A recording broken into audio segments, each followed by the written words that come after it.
Ladies and gentlemen, part 3 will now begin, so please put your hands together and welcome back to the stage, Gareth Icke!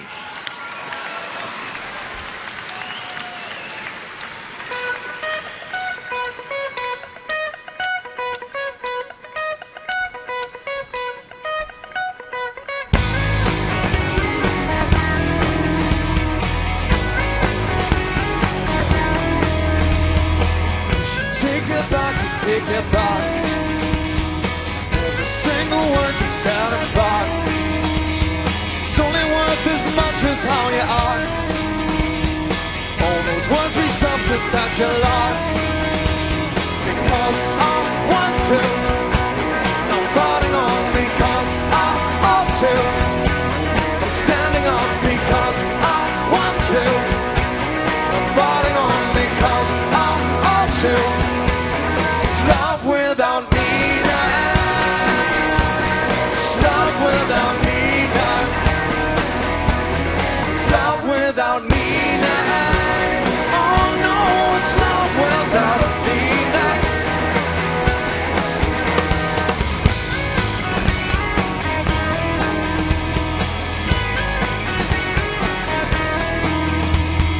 I once had a thought and wrote it down. Took me several years to pour it out. Had to tear it up to find my soul.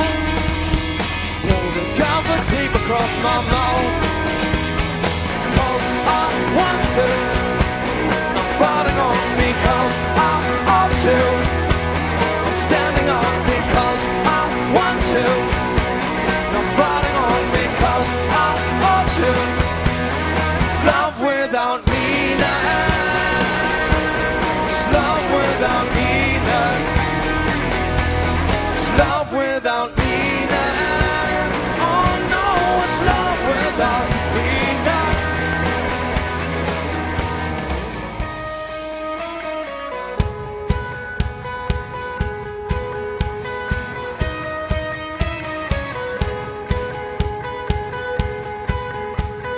Don't you think you've heard enough? Don't you think you've heard enough, love? And don't you think you've heard enough in love? And don't you think you've heard enough in love, in love, in love? Cause I want to. I'm fighting on because I ought to. I'm standing on because I want to. I'm fighting on because I ought to. It's love without meaning. Whoa! It's love without meaning. It's love without meaning. Oh no, it's love without meaning.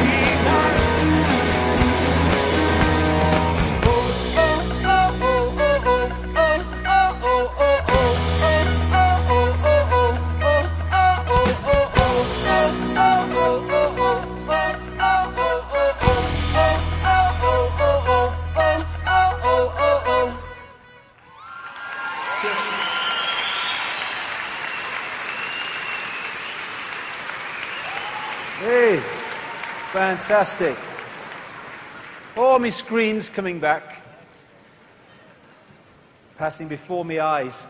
What I'm going to do now is bring this all down into everyday life, because now we're coming to that part which is where we interact with this thing on a daily basis.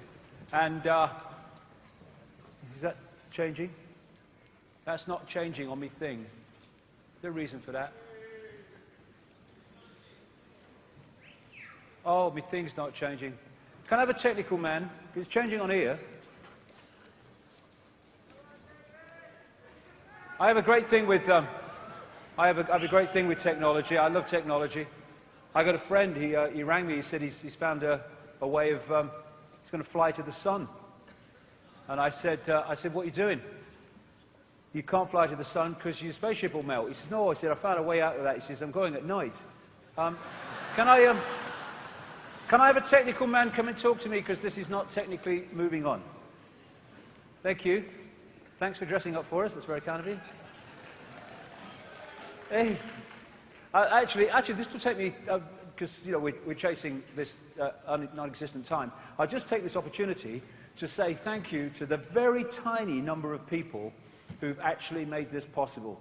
Sean, who's produced it, Linda, my rock all these years, who has looked after all the essential elements of it.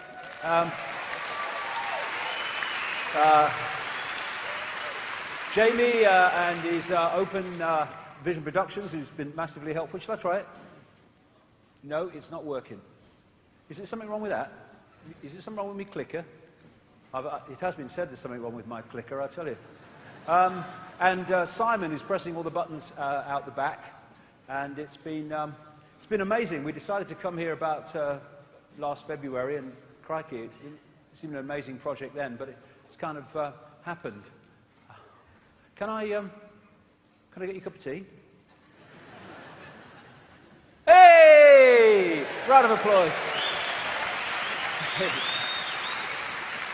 Oh, sorry, it's just come back. No, I just recap before we get on.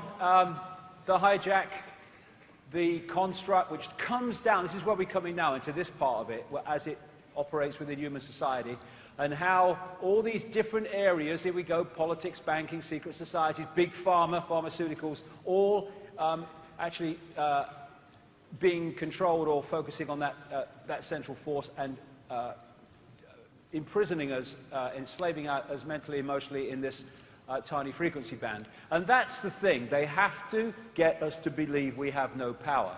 Now, this is an interesting area, because this is a certain, what you might call, timeline or sequence line. And if you're outside of that sequence line, you can see further down it. You can see things coming.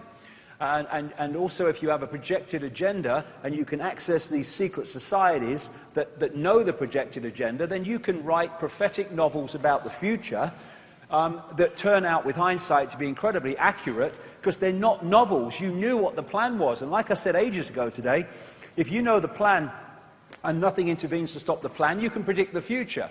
And so they can if you lock into this timeline, this sequence line, through inner secret societies, you know what's coming. And one of those secret societies is the Fabian Society, which has based in London, of course, and it has the logo of the wolf in sheep's clothing. I mean, giving it away or what? And interestingly, a year ago, Tony Blair, he's Fabian. If there's ever a half-truth in a Blair speech, it's a typing error. And people have said to me over the years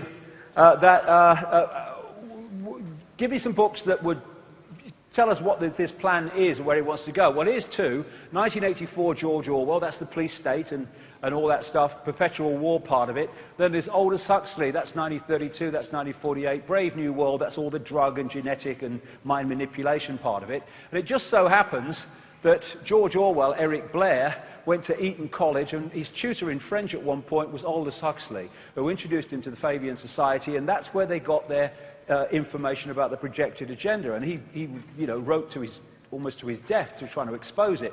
And some people say, and they may well be right, that 1984 is code because 1984 was the 100th anniversary of the Fabian Society. So when you can get access to this projected agenda, you become an instant prophet. And there was a man in 1969 called Dr. Richard Day, and he was a Rockefeller insider. The Rockefeller family, massively part of this. And he worked for Planned Parenthood and all this stuff, which is a Rockefeller organization. And so he had the inside projection. And he, for some bizarre reason, no one seems to know why, he spoke to these pediatricians in Pittsburgh, Pennsylvania in 1969, and he said, put your pens down, don't make any notes, turn off any recording equipment, because I'm going to tell you how the world's going to change. And he proceeded to tell them what was going to happen in the world.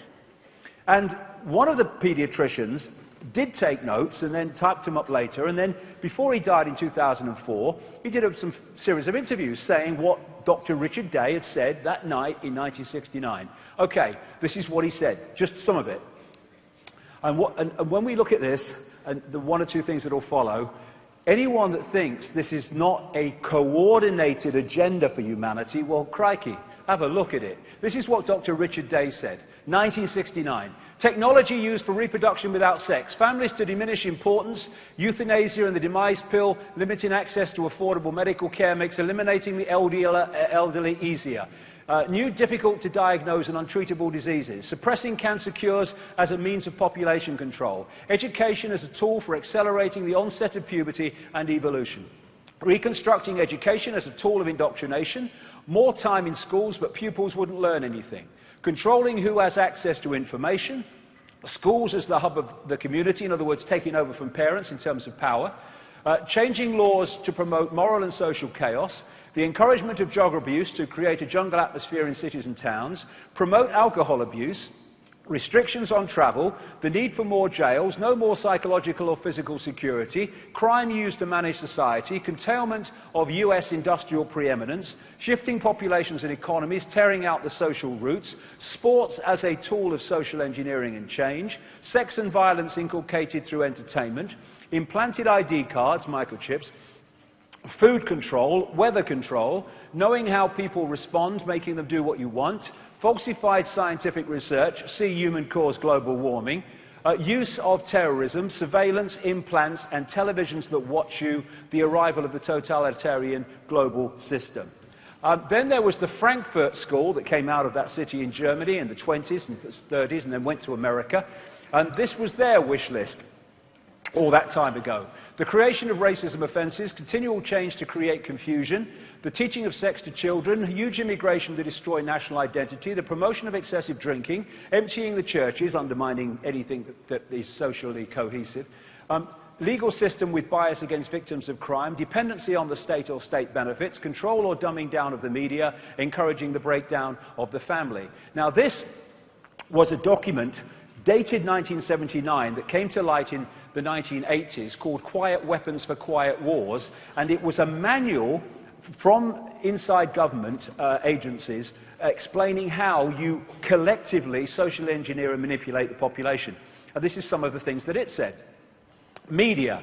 Keep the adult public attention diverted away from the real social issues and captivated by matters of no real importance. Media? What? Schools. Keep the young public ignorant of real mathematics, real economics, real law, and real history. Entertainment. Keep the public entertainment below a 6th grade level.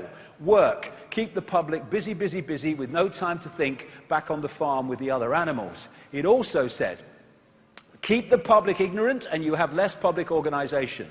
Create preoccupations and you lower defences. Attack the family unit, what a recurring theme that is in all of them, and you control the education of the young.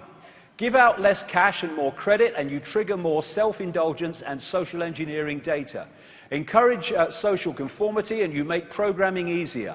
Minimise protests about tax and you maximise the input of personal economic data while minimising enforcement problems. Stabilise consent and you stabilise control. Tighten control of variables, like individuality I've said here, and you have greater predictability. Maximise control and you minimise resistance to control. Collapse the currency and you destroy faith in a country and each other. All of which are happening. Control of perception, that's what social engineering is. And this again is the paddle stores, because I'm going to put together a series of dots here relating absolutely to the society and the world we're living in today, to show that it's all coordinated and all these things actually are happening at one unit with one force behind them. As they say, the truth will set you free, but first it will piss you off. And that's the part when you start learning what the world's like. So, here's some coordinates. How do they do it? How do they do it? How do a few manipulate billions of people? Well, they create pyramidal structures like Russian dolls, one doll inside a bigger doll inside a bigger doll. They're pyramids inside pyramids inside pyramids. So a bank is a pyramid and it goes into a bigger pyramid until there's the pyramid of the whole banking system, and at the top of that the same people control it. Same with the transnational corporations, etc. And knowledge is held in the hands of the few at the peak of the pyramid, or the inner core of the spider's web, whatever you want to use, and the public are kept in ignorance of that massively in terms of that, the nature of reality itself.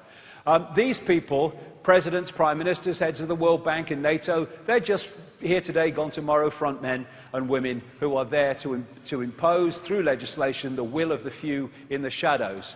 And like I say, there's this compartmentalized pyramidal structure where in the end, all these different, apparently at this level of society, unconnected areas, in the end, go up to the same network of families that are manipulating them, and thus that is what is behind the institutions of human control and the direction of human society. And we are holding the whole thing together because they are there, and we, silly sods, are holding the whole structure together. And if we walk away, it collapses. Our enslavement is dependent on our cooperation. We withdraw it, House of Cards comes down. This is a key area within that construct of organisations that is very influential. The Round Table Secret Society started in Britain. The first head of it was Cecil Rhodes, who was the front man for the House of Rothschild. They created the Royal Institute of International Affairs in London in 1920. Watch the think tanks. That's one of the massive ways that they manipulate. Council on Foreign Relations came in 1921 in America, still massively influential in American foreign policy. Then the United Nations came, and the Bilderberg Group in 1954, a Trilateral Commission in 1973, and the Club of Rome. I'll come to that eventually in this section, because that was specifically created to use the environment as a means to justify human enslavement and changes in human society. And that symbolizes how it all comes together in the end under one force, one roof. And they have what I call the blueprint. It's something I find everywhere. Whether it's national, international, or local, the same blueprint occurs of secret societies and groupings and networks manipulating their sphere of influence in the way that I described earlier. And because of the way it works, it's actually holographic. Every part of this global network is a smaller version of the whole. So when you come down into something like the Isle of Wight, which is like a few miles by a few miles, it is structured to dictate what happens on the Isle of Wight in exactly the same basic form as the greater hologram, which is dictating the direction of world society. And these people who are put forward in our democratic free society for us to choose from to lead us, they're spewed out by these same people, these same forces, these same networks. So whether Romney wins this coming election or Obama wins it, bloody irrelevant. There's areas where Obama will be worse, there's areas where Romney will be worse, but they're controlled by the same force. And these presidents of Democrats and Republicans, just like, Labour and Conservative, these are just labels for masks on the same bloody face. And this is a great symbolic image of the way it works. I'm giving the American example. I could be talking about anywhere.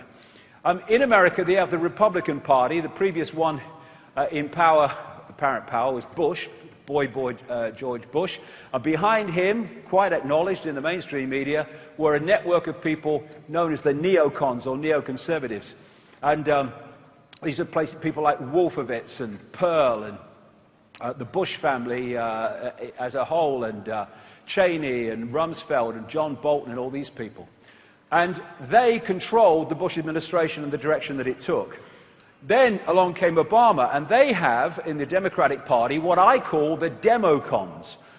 These are the Clintons, these are Zbigniew Brzezinski. I've put Kissinger in it this time because he's an advisor to Obama, but he's usually over there. George Soros, the financier, he's in there. But the whole point is that at the next stage, after these groupings around that control the parties, the next stage is the same force controlling both of them. So it doesn't matter who gets in, because that's in anyway. This is the way it works. But that's hidden, so we think we're free because we have a vote. This is lovely, the illusion of free choice. Left, right, slaughterhouse, which one do you fancy? And so we're looking at this election now between a mask on the face and another mask on the face. They still think we're different. Well, we're increasingly sussing it, darling. This wonderful front page of Private Eye with Blair and Cameron, world's first face transplant, a success. I mean, it just captured the whole bloody thing. I mean, look at it. Obama was going to be different from Bush. He's Bush on bloody steroids. I mean, it's ridiculous. This is a great one, too. Here we go. Oh, I'm going to vote Democrat next time. Oh, I'm going to vote Republican next time. What are we seeing now? Oh, the opinion polls for Labour, they're above Conservative. Oh, we go Conservative or Labour. Doesn't matter! Same forces in control. These people are just pawns. They're moved around the pot by a force that we don't see. So when people say George Bush was big brother, he's not even little sister. Same with Obama. No. They're just here today, gone tomorrow people for a force that people don't know exists. Change the face, change the mask, but the face is still the same. And so we see this going on here. Oh, look, in the news it says, and we don't see the one force that's manipulating apparently opposing sides in the public arena. As the cards are moved around and we are led to believe they're all random events, like heck they are. And it's all being done, let us not forget, by bloodlines and networks with the deletion of empathy. Thus, anything goes in what they do. Now, what they want is a structure something like this, for a simple reason. If there's a few and you want to control the many, you have to centralize decision-making. Like I said earlier, the more diversity there is, the less power the centre has. And so we've seen this incessant centralisation of power in all areas of our lives, in media ownership, in political parties, in government with the European Union, etc., globalisation. And they want, under a world government, which is they're already talking about, and this World Central Bank they're already talking about, a single currency, electronic. There'd be no cash, for which there are fundamental implications for freedom. You go into a store now, or a garage or whatever, and you hand over electronic money, and they say, sorry, it won't accept your card. You still have the opportunity to pay cash, although it's going out of circulation so fast. Once it's gone out of circulation, and there's only that electronic money, and they want one single electronic currency eventually, then that's deciding if you purchase what you purchase and if you can purchase at all. And of course, dissidents of the system will very quickly go off the Christmas card list of the computer. Under that, they want, or microchip population too, or they want a world army which would impose the will of the world government. Now, we've got so far in this, I've been using this graphic now since way back in the 1990s, and we've reached the point now where we have a de facto world government. We call it the UN Security Council, or the G8, or whatever the G they're coming up with next, because what those few countries do is they decide that this country's behaviour is not acceptable, and therefore they're going to do something about it. And what do? They send in the de facto world army, called NATO, or the American or British military, to do what the few say must happen in these other countries. And what we're seeing is merely the de facto version of what they want to be enshrined in law. A world government, anyone in the world that doesn't accept the will of the world government, in goes the world army to sort them out. And then they want these regions and stuff under that, the European Union, the American Union, the Pacific Union, African Union, they probably want a few more as well. And coordinates, methods of manipulation, how do they push this centralization and this transformation of the world on? Well, this is something, a term I came up with, again, way back, problem, reaction, solution. It's a powerful way of changing society by manipulating public perception. 9/11, a classic. Ordo ab chaos is a Latin motto for the 33rd degree of Freemasonry. It means order out of chaos. It's problem, reaction, solution. Very simple. You want to change society in a way that you know will not be acceptable to the majority, and you get a lot of resistance. So you don't do it openly. Stage one, you create a problem. It could be a fake terrorist attack, it could be a war, it could be a government crash, an economic crash. You then tell the public through an unquestioning media the version of that problem you want them to believe. It's a lie, but you want them to believe it. So you have the manufactured problem. You now want the public at this point to have the reaction of fear, of outrage, and say, what are they going to do about it? At that point, those who've created the problem and glean that public reaction then openly offer solutions to the problems they have themselves created. And those solutions are changes in society which advance the agenda of global control. I have just described 9/11 to a bloody T. It was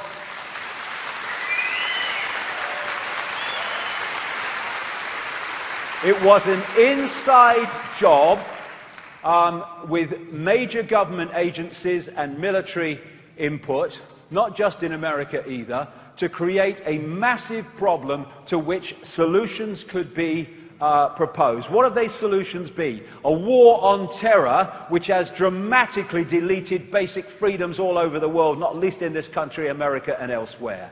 And it has justified, not really, but it's been used to justify fantastic increases in surveillance and control, all based on a bloody lie. This is Zbigniew Brzezinski. He's a big, long-time mentor of Barack Obama. He's in the Democons, quite a major one. And when you read his books, he's telling you what's coming, because like George Orwell and Aldous Huxley, he bloody knows, because he has access to it.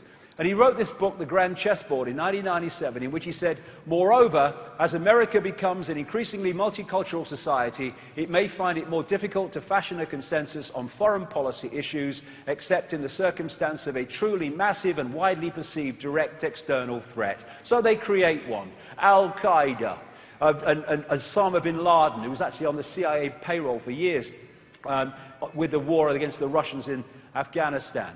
And so we have jet fuel. Yeah, that's a good one. And we have these buildings which were of the same design as the Twin Towers and burned more fiercely and with far more heat and never even threatened to come down. And this is just one area. I mean, the 9/11, not one strand of the official story fits with another. If that's true, that can't be true. If that's true, that can't be true. And here's just a little clip, little video, emphasizing one part of this, and that's the Twin Towers and the official story that they came down because of plain fuel. Let's have a look at this.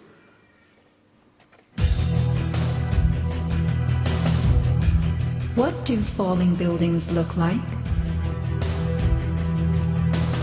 What do demolitions look like?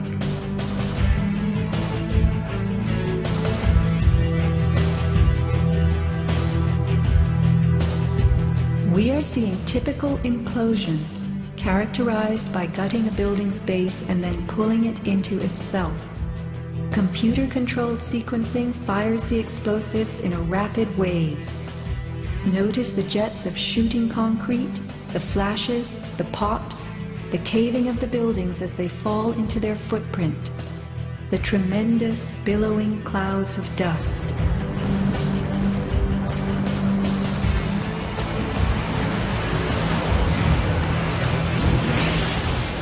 Now let's look at the collapse of the Twin Towers.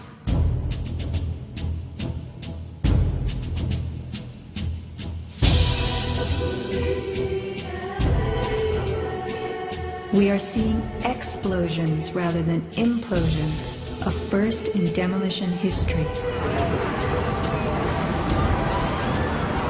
A sequenced rumble becomes a roar as debris is thrown outward.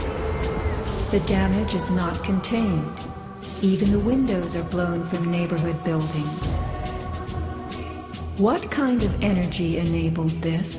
Would fire hurl metal and concrete sideways into the air? Here, a 600,000-pound chunk of steel, twice the weight of a Boeing airliner, was flung 400 feet, wedging itself deep into 3 World Financial Center on Vesey Street. A female photographer taking pictures of Ground Zero wondered why so many steel beams were jutting from neighborhood buildings. What shot pieces of the towers all the way across the street?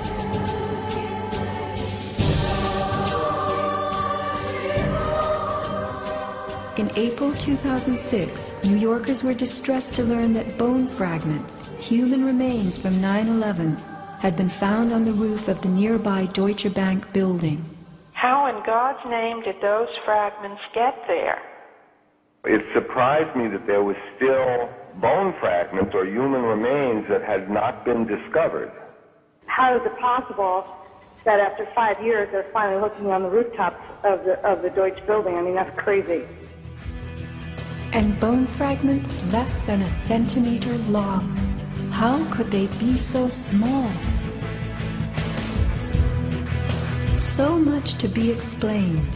Why did the South Tower fall first when it was the second tower to be hit?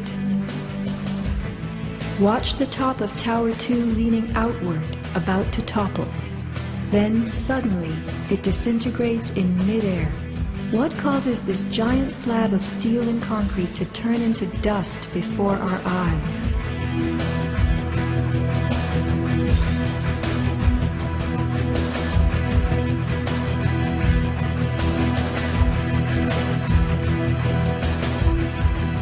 Watch both buildings collapsing straight down, directly into the path of most resistance, which is all the floors and all the mass of the building itself.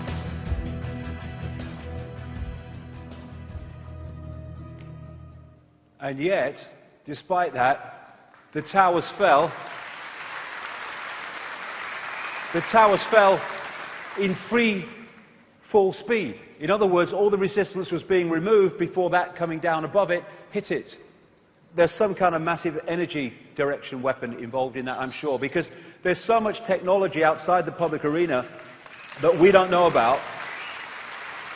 And thus, again, sense of possibility. If we don't know about it, we're not going to think, well, it could have been used, to do that. So you have to always have this understanding that whatever is the cutting edge of technology in the public arena is nothing like the cutting edge in the secret projects that they're using.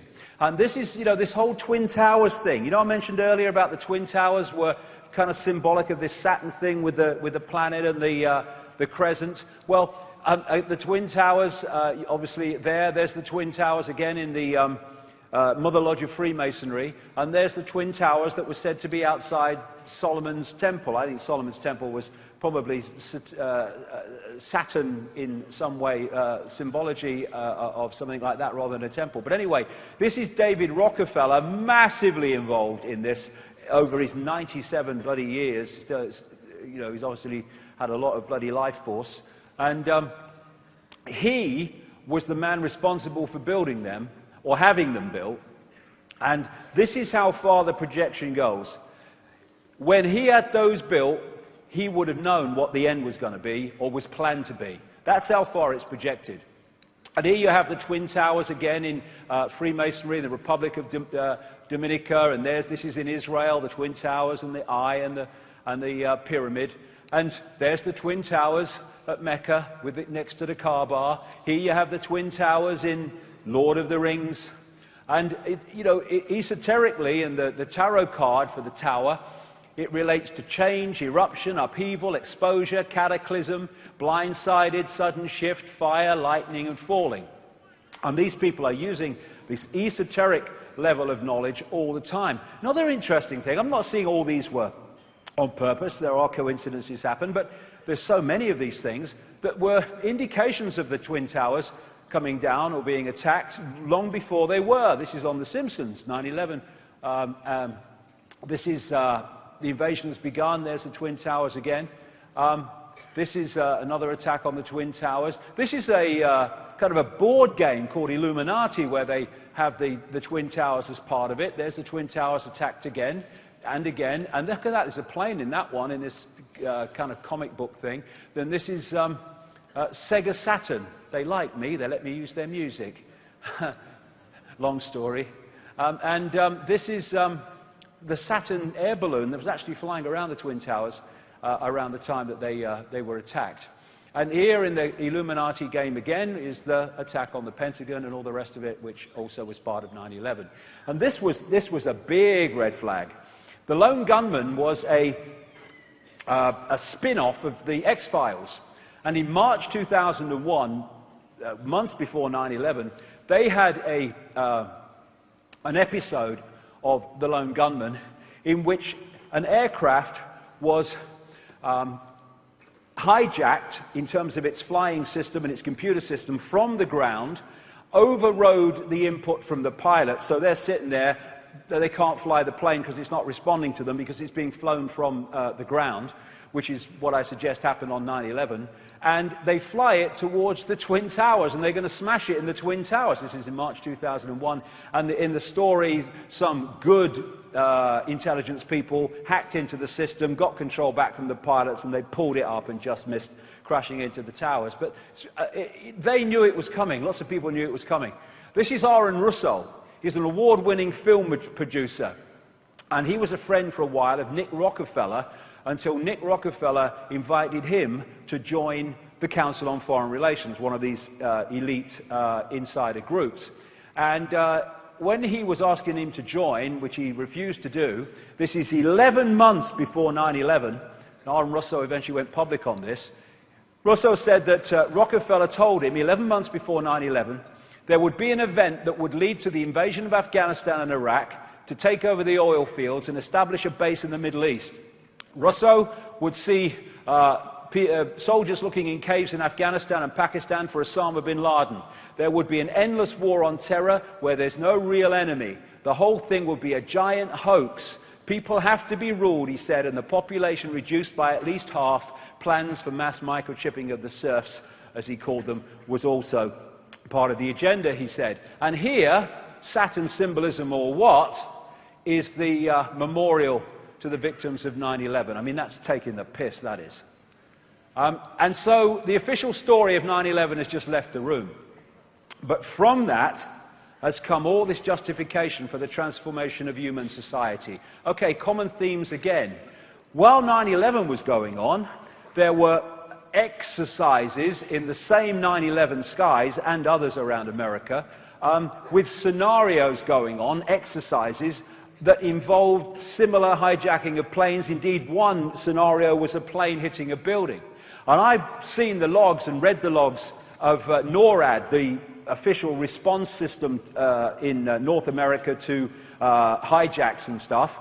And these exercises completely scrambled the reaction system. Not only that, the exercises seconded planes that would normally protect the skies over the eastern seaboard, and they took them out to exercises in other places. It scrambled the system. And these NORAD people, when the reports of 9/11 planes came in, said, is this real or is this exercise? And that's the idea. There was a form of exercise going on in London at the time of the 7/7 bombings in 2005, which was based on bombs going off at the same stations that actually they went off at. In 2004, there was a NATO anti-terrorism exercise in Madrid that went on almost up to the Madrid train bombings going off, which were all these things blamed on the wrong people. Then there was the Oslo situation, where there was a police bomb exercise going on in the same place up to 20 to 30 minutes before the real one went off. They'll be going off simultaneously eventually. And then all these lone nutters that are involved in these things. Why? Why are they lone nutters? Because you look at these people like James Holmes, a guy who's got the rap for the Colorado movie theater shooting. When witnesses in the theater said there were firing coming from at least two directions, so it wasn't only him, if it was him at all. Look at his eyes, no one home there. And so what have they done to this kid? Because there's mind-controlling people to do it, and there's mind-controlling people to be in the wrong place at the wrong time while others do it and take the rap for it. This guy, Wade Page, the guy who killed himself, they say, after the shootings in Wisconsin at the Sikh temple. Witnesses in the temple said there were multiple gunmen. But the reason they hold it at one lone nutter, all these going back, is that the definition of a conspiracy is an agreement between two or more persons to engage jointly in an unlawful or criminal act. If they can hold it to one person, they stop any suggestion or further investigation officially of a conspiracy. So, like I say, if you do not have a perception that is movable, then you only have the lie to go on, and thus most people believe the lie. Now, there's other common themes, like what they leave behind. You had these Muslim bomber, 9/11 people, hijackers, so we're told, and they left Qurans everywhere. these people. I thought it was a holy book. They left him in hire cars and hotels and everything. I mean, what are these people? The Islamic equivalent of the Gideons? Well, who are these people? And then they left flight manuals in their cars. You mean they're having the last look before flying a bloody wide-bodied jet? I mean, what? It's like, hey, let's just have a look. What's that knob do again? What? And of course, box cutters. I love that story. They said they'd found a building in Afghanistan just after 9/11 when they invaded, and Bin Laden had said to be there, and they found box cutters. Well, that's a lot of good in Afghanistan. It happened in New York, you pillock. I mean, but what is it? It's give them an image. Don't give them detail. You know they won't, most of them won't, it won't stick anyway. Just give them an image. Oh, you see, they did found box cutters, Ethel, so it was them Arabs. And I watched the BBC newsreader tell me a few days after 9/11 that the FBI had a press conference and announced that they found a passport from one of the hijackers in Vestry Street near Ground Zero. A paper passport. I think there's more to know here. I'm not a physics major, but, you know, feel it in me water. I mean, you know, whoa, God, dear me. But people believe it. People believe it. Repetition is one of the greatest forms of mind control and perception control. Keep telling them the same thing over and over again, it becomes the accepted truth. But if you can control the governments, you control the agencies that do it, you control the reporting of it, you control the investigation of it, you control the countries involved in it, you can put these things on and cover them up, no problem. And then what you do, problem, reaction, solution, is you then change the nature of society to solve the problem that didn't actually bloody exist till you create it. This is Hitler announcing the creation of the Gestapo in Germany. An evil exists that threatens every man, woman and child of this great nation. We must take steps to ensure our domestic security and protect our homeland. Exactly. Could have been George Bush or any of them after 9/11.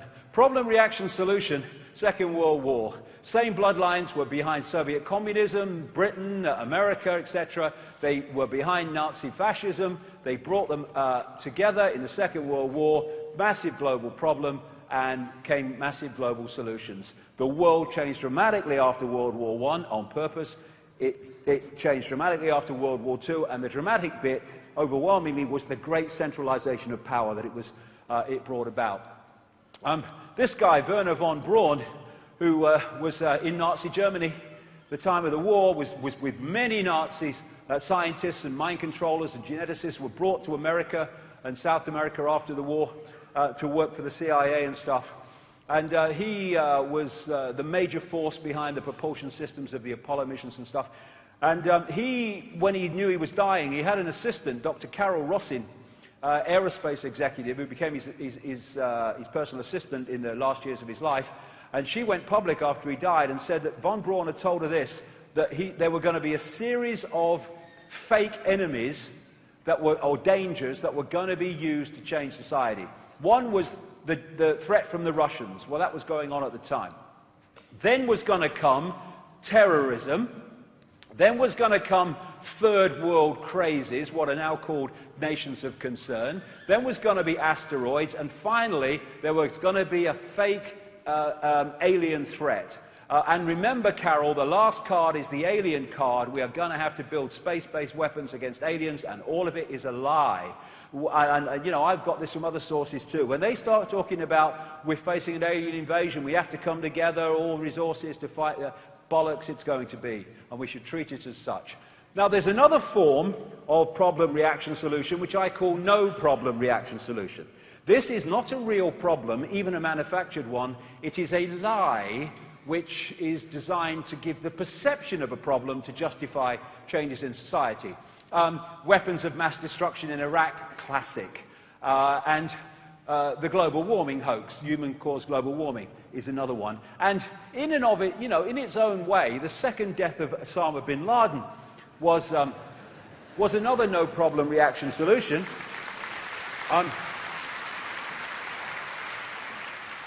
Yes, they're going to star him in a new movie, You Only Die Twice, you know. Anyway, these are the Navy SEALs that shot bin Laden, which is no more fantastic than the official story. This is the compound where he stayed in Kandahar. It's not really a compound, it's a house, but compound sounds more scary, you see. And these are the walking sticks which the man the CIA said they called the pacer used to use when he walked round the garden of the compound. And they said, we thought it might be bin Laden, but we weren't sure because we couldn't identify him. Hello? You can take my number plate from space. I mean, what? This is Osama bin Laden being taken away to be buried at sea. The mainstream media have looked at it and they say they think it's genuine. This is the official CIA report on the bin Laden shooting. This is a newspaper report in Egypt in 2001 reporting the burial and death of bin Laden. Musharraf, the president of Pakistan, said he was pretty sure that bin Laden was dead. And Benazir Bhutto, the Prime Minister of Pakistan, she said the same, that he was dead. And there's a guy called Steve Bajenic who's been in America, connected to many Republican administrations, who's gone public since the second death of bin Laden, saying he died in 2001 of Marfan syndrome, which is a disease of the connective tissue, which can have massive problems with heart and other organs. And he also definitely, according to mainstream media reports, had big kidney problems, problems to the point where he had dialysis.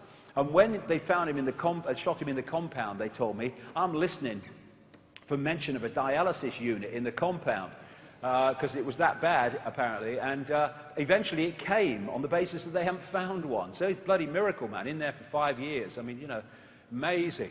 And so you said, okay, they said this is bin Laden, but it was actually a Photoshop job. But then you said, okay, show us the body. Oh, can't show you the body, because we had to bury him at sea, according to a Muslim custom.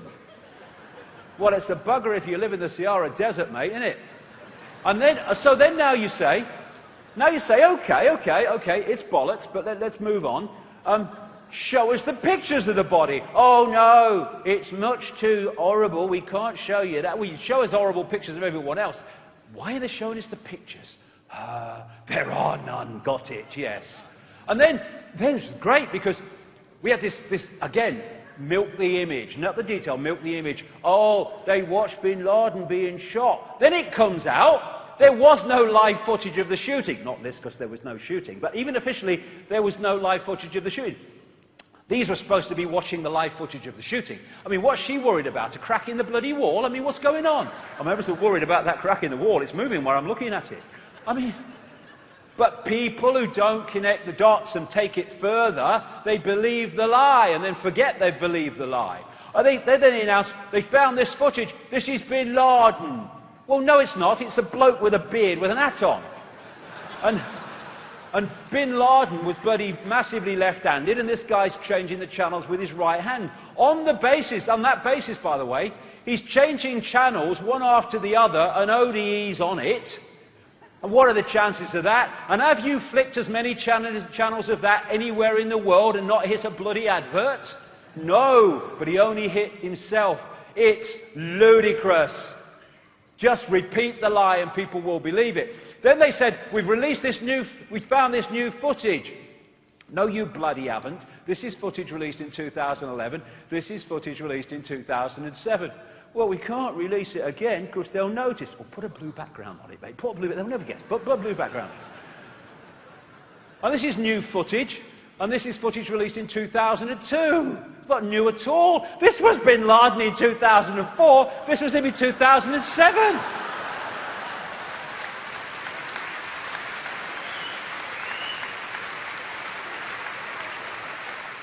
It's a good job he died for a second time, or the FBI would be putting out an all-stations alert for a little boy with a beard and a bloody baby buggy, wouldn't they?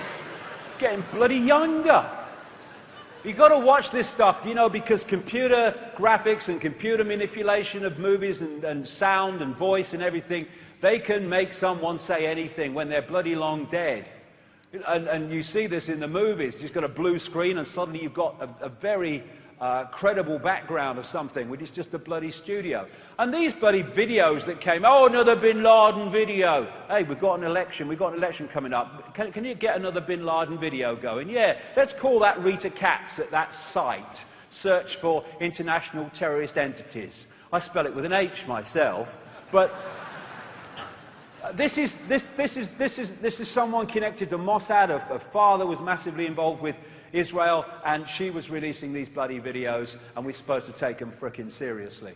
And then they pull the compound down. Well, it's a perfectly good house, but they pull it down. And did you notice a lot of Navy SEALs from the same group that were supposed to have been involved then die in a helicopter crash not long after? And there's some guy now written a book, or says he is, under a pseudonym, about the shooting of Bin Laden. Crikey, that's got to be a laugh. But people believe it, you see. And so when they announce Bin Laden has died for a second time, they all come to the White House to congregate. USA, USA.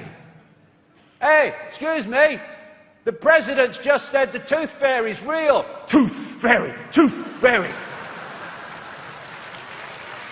And a few people can't control the world. It's a piece of cake. And along with problem, reaction, solution and no problem, reaction, solution, there's the totalitarian tiptoe.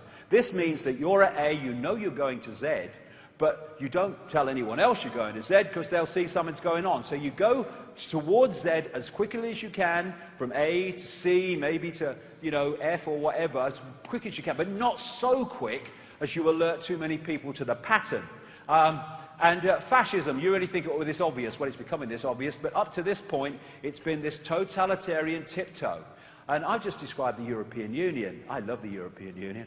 I think it's great. I think it's an abomination. And we are going further and further into a fascist dictatorship, communist dictatorship, however you want to talk about it, in Europe.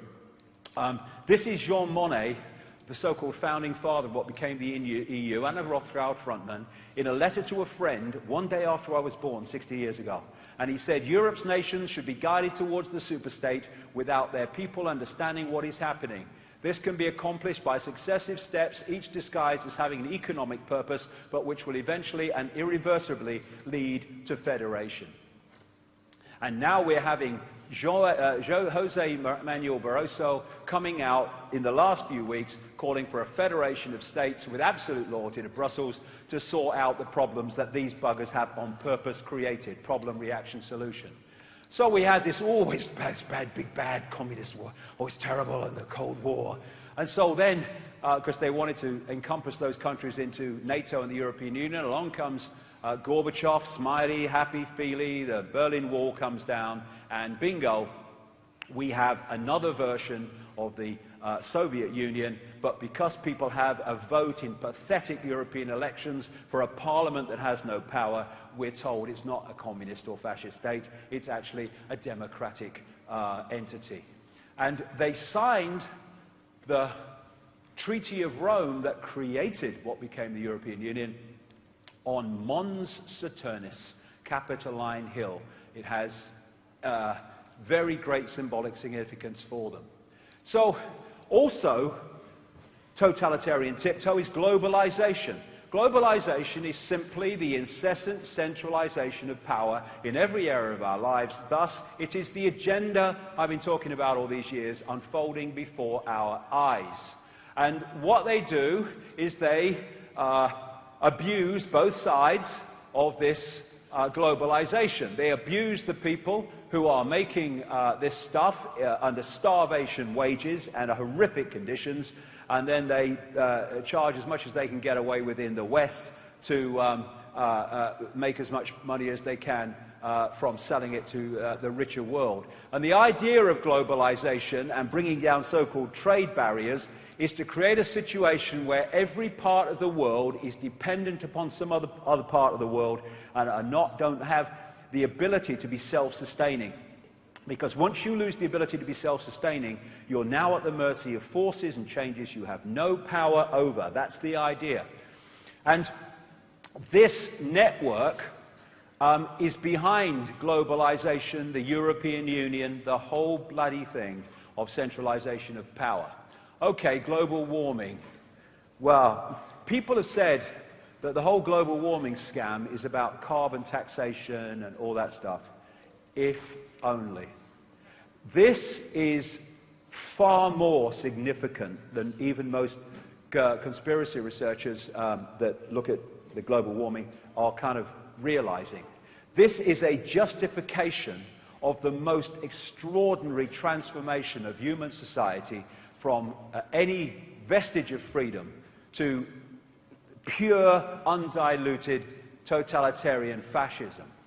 This is why, no matter what the scientific evidence, they will not look at it. They are pushing on with this agenda no matter what comes out, because it is vital. It is vital to everything in so many ways that they're trying to create, and I'm going to explain why. This is Al Gore. One of the things I've learned over this quarter of a century, if Al Gore's involved, it's a scam. End of story, by the way.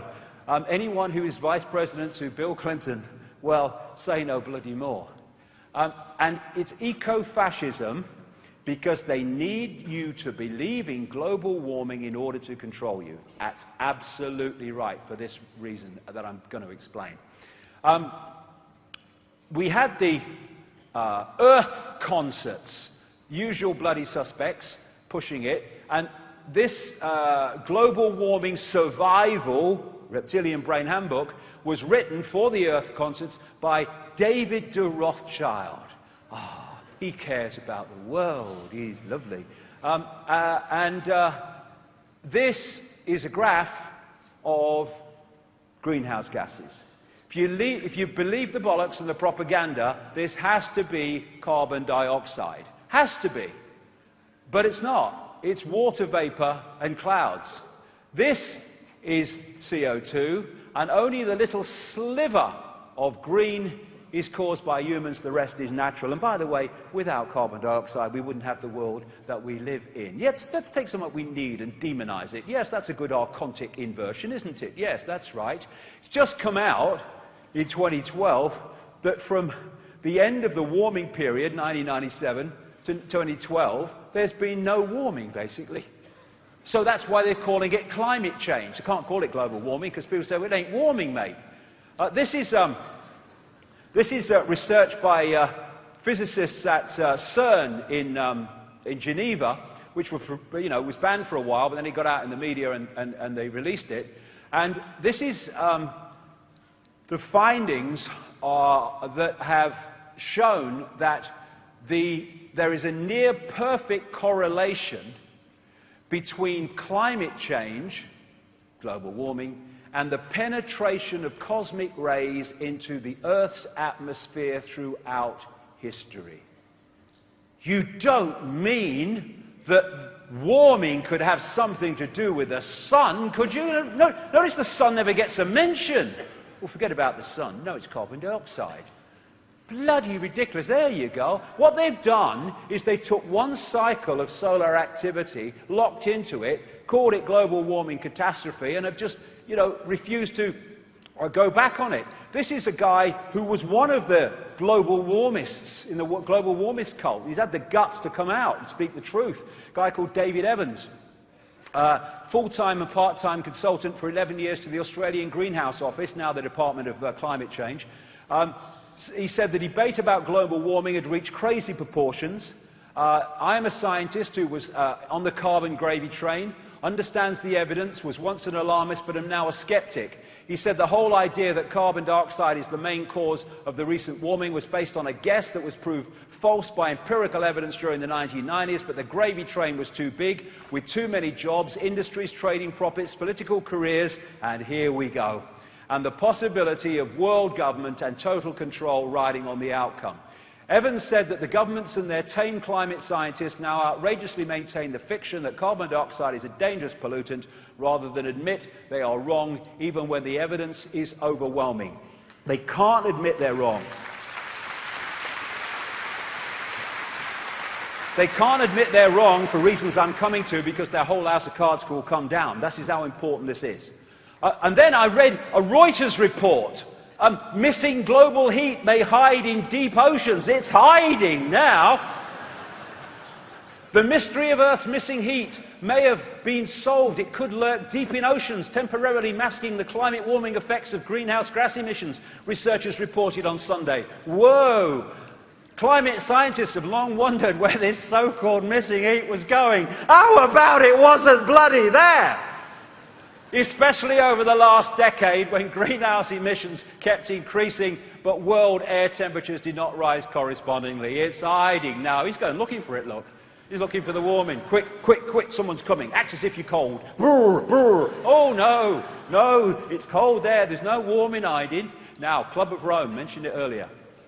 This was specifically set up to use the environment, and there are environmental concerns we should be dealing with, but they're being put aside for this bloody global warming bloody nonsense, to use the environment to justify this transformation of society I'm talking about. This is Aurelio Pecci, one of the founders of the Club of Rome, quoted in the First Global Revolution, 1991, a publication of the group. In searching for a new enemy to unite us, we came up with the idea that pollution, the threat of global warming, water shortages, famine and the like would fit the bill. And so we have these outrageous films with children blowing up because they don't agree with global warming. What a bloody outrage. And then we had this, I love this, we had this big alarmist thing came out recently. Oh, look at Greenland, it's the biggest surface melt, it's unprecedented in Greenland. Same press release. Melting events of this type occur about once every 150 years on average, with the last one happening in 1889. What happened to unprecedented? And by the way, what happened to the one before that one? What caused it? Turbocharged handcarts? And then NASA came out later and said actually there was a massive cyclone that was responsible for most of it. And then you look at the other end, the Antarctic, and it's a record ice cover in 2012. And yet we've got the cult, and he's in the carbon credits and bloody gravy train. This is the Prime Minister of Australia, Julia Gillard. She said, oh, no carbon tax under my government. Came in carbon tax, and it's devastating the Australian bloody economy. And I'd say to Greens, and I'd say to environmentalists, get your bloody arse in gear and realise what's real and what is manipulated. Because at the moment, ladies and gentlemen, you who have bought this bloody thing, you are demanding the building of your own prison. Now that's fine, but you're demanding the building of mine and my children's as well.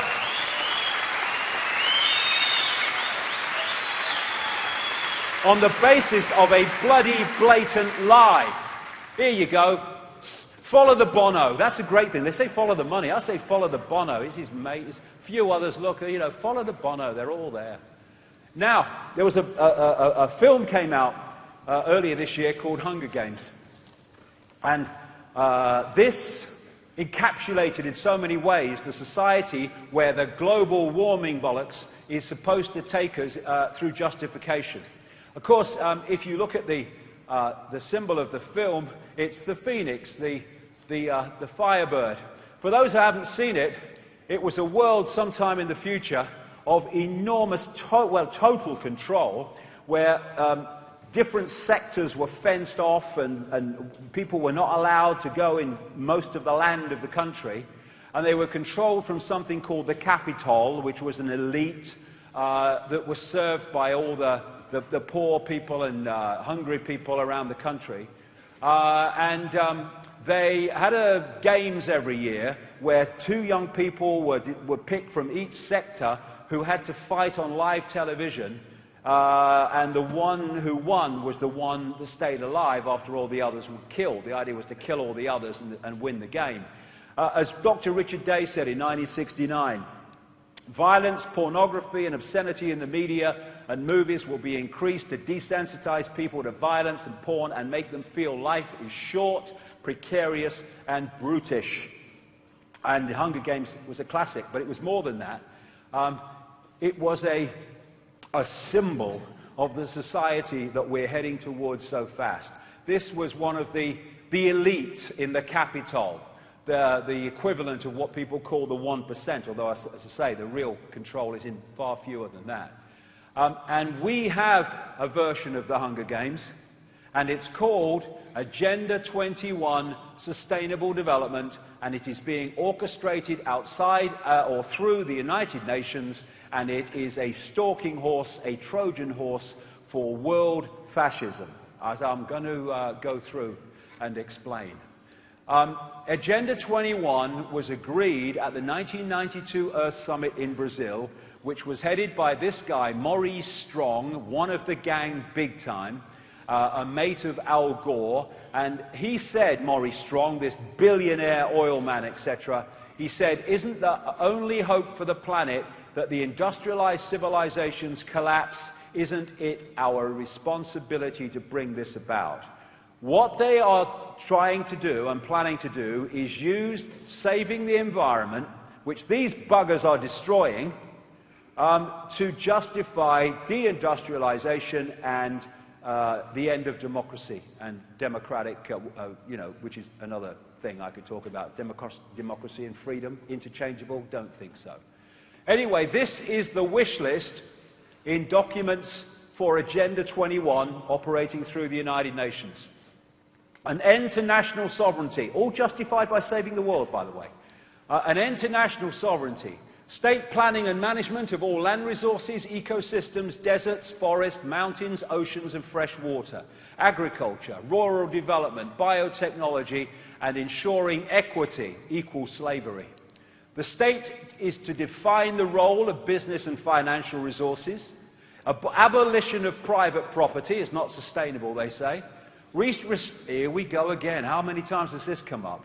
Restructuring the family unit, children to be raised by the state, people told, this is what Aldous Huxley said in Brave New World, people told what their job will be, major restrictions on movement, creation of human settlement zones, I'll get to them in a minute, mass resettlement as people are forced to vacate land where they live, for reasons I'm coming to, dumbing down education, achieved a long time ago, mass global depopulation in pursuit of all of the above. And what they're doing to hide it is they're setting Agenda 21 organizations up in all local communities, all over the world, America, Britain, all over the place, and they're giving the impression that each of these is basically an independent local community initiative, when it's all being orchestrated through this organization, through the United Nations, called Local Governments for Sustainability. So when I came across all this stuff, I thought I'll have a look at the Isle of Wight, a few miles by a few miles, and I found that the Isle of Wight had joined Agenda 21 in November 2000. And it says on the Agenda 21 Isle of Wight website that it was developed and written in partnership with the people of the Isle of Wight and reflects their vision for the future of the island. Ever since I saw that, I have been asking everyone I meet on the Isle of Wight, have you ever heard of Agenda 21? No, mate, no, mate, no, mate. Nobody's heard of it. And yet, it was the people. This is going on all over the world. And they openly talk in some of these organizations connected to it about the post-democratic, post-industrial world, which is basically symbolized in so many movies recently that are putting this stuff in. Now, Zbigniew Brzezinski, big mentor of Barack Obama, one of the demo cons, he was the national security advisor to Jimmy Carter, and he wrote in another of his prophetic books, because he knows what's coming, called America's Role in the Technotronic Era, 1970, The technotronic era involves the gradual appearance of a more controlled society. Such a society would be dominated by an elite unrestrained by traditional values. Soon it will be possible to assert almost continuous surveillance over every citizen and maintain up-to-date, complete files containing even the most personal information about the citizen. These files will be subject to instantaneous retrieval by the authorities. 1970 he wrote that. Now, we've had a technocracy, which is defined as government by technicians, specifically management of society by technical experts, including bankers, by the way, that includes. And look at what we've now got in Italy. We have, in one of the biggest economies and major countries of Europe, we have a government with not one elected official in it, headed by this guy, Mario Monti. And we had a situation in Greece where we had this guy, Lucas Papademos, as a banker, leader of the country, never seen a ballot box in his life. This organisation that I mentioned, I know, these bloodlines are bloody good lookers, ain't they? Hey? I blame the inbreeding myself. This is Brzezinski, comes from the planet Zog. And this is David Rockefeller. Now, they co-founded the Trilateral Commission, one of those organizations in that Bilderberg Council on Foreign Relations network with the Club of Rome that I've shown. And it just so happens that Mario Monti, before he became unelected leader of Italy, was the European head of the Trilateral Commission, and Lucas Papademos was a member of it. This is the first step to justifying problems, not least financial, to take away even the right of people to choose their own government. Rubbish as most of them are anyway, but at least we've got a right to, at least in theory, choose it, but no choice at all. Bringing the technocrats in, this is absolutely in line with Agenda 21. And these bloody politicians in Westminster and all around the world, Capitol Hill, are all kind of, you know, especially on Capitol Hill, bought and bloody paid for. They've got to realise that they're in the bloody sights of this whole operation too, because they are due to no longer exist, but to be replaced by technocrats eventually. And they want a world of regions, because if you're going to have total control of people in the Orwellian police state way that they want, this is why things like the Hunger Games, they have sectors which are fenced off from the other sectors, is you need to do it right into the local level if you want total control. And this is why you're seeing this movement of the police state going into communities at a lower and lower level. So one area of this structure that they want is breaking countries up into regions. And this is one of the maps for how they intend to break up European Union, into regions. And what they have planned is that regions of one country are connected into regions in another, therefore destroying national sovereignty and national unity, because they want an end to sovereignty. They want an end to all of it. They just want technocrats, bureaucrats, and uniform impositions of the decisions made by those people, and no democratic things at all. Now, this is something called America 2050. This is all connected into the agenda for Agenda 21, and they have broken up America into a series of mega regions in which they will have mega cities, what they call human settlement zones, which I'll get to. And part of this Agenda 21 is for an enormous cull of the global population. And I'm not kidding when I say cull. I'm talking coming down to 1 billion or 500 million in a world now of more than 7 billion. In 1979, these appeared in Georgia. They're called America's Stonehenge, the Georgia Guidestones, they call them. No one can put their finger on where they came from, who was behind them, and all the rest of it. They're aligned, astrologically aligned, and there's writing of them, written in stone and all that stuff, in different modern languages and some ancient languages, I think including Babylonian. And they call for the population of humanity to be maintained under 500 million in perpetual balance with nature. A draft copy of the United Nations Global Biodiversity Assessment calls for the world population to be reduced to some 1 billion, and Nick Rockefeller told Aaron Russo when that conversation took place that the population was going to be reduced by at least half. Whichever it is, there are massive reductions in population. And this guy, Gates and his missus, through the Bill and Melinda Gates Foundation, are absolutely bloody obsessed, Bono's mates, with what they call population reduction. This is the image, the eye again, of this international hygiene meeting or event in Germany.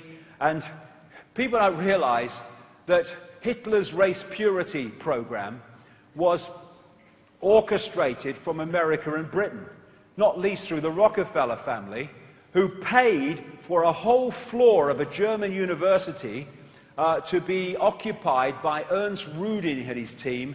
Ernst Rudin was Hitler's race purity expert. And the Rockefellers, who were big time into eugenics and all this stuff, they sent eugenics experts to Germany to help and promote and give them information, backing and expertise in the program.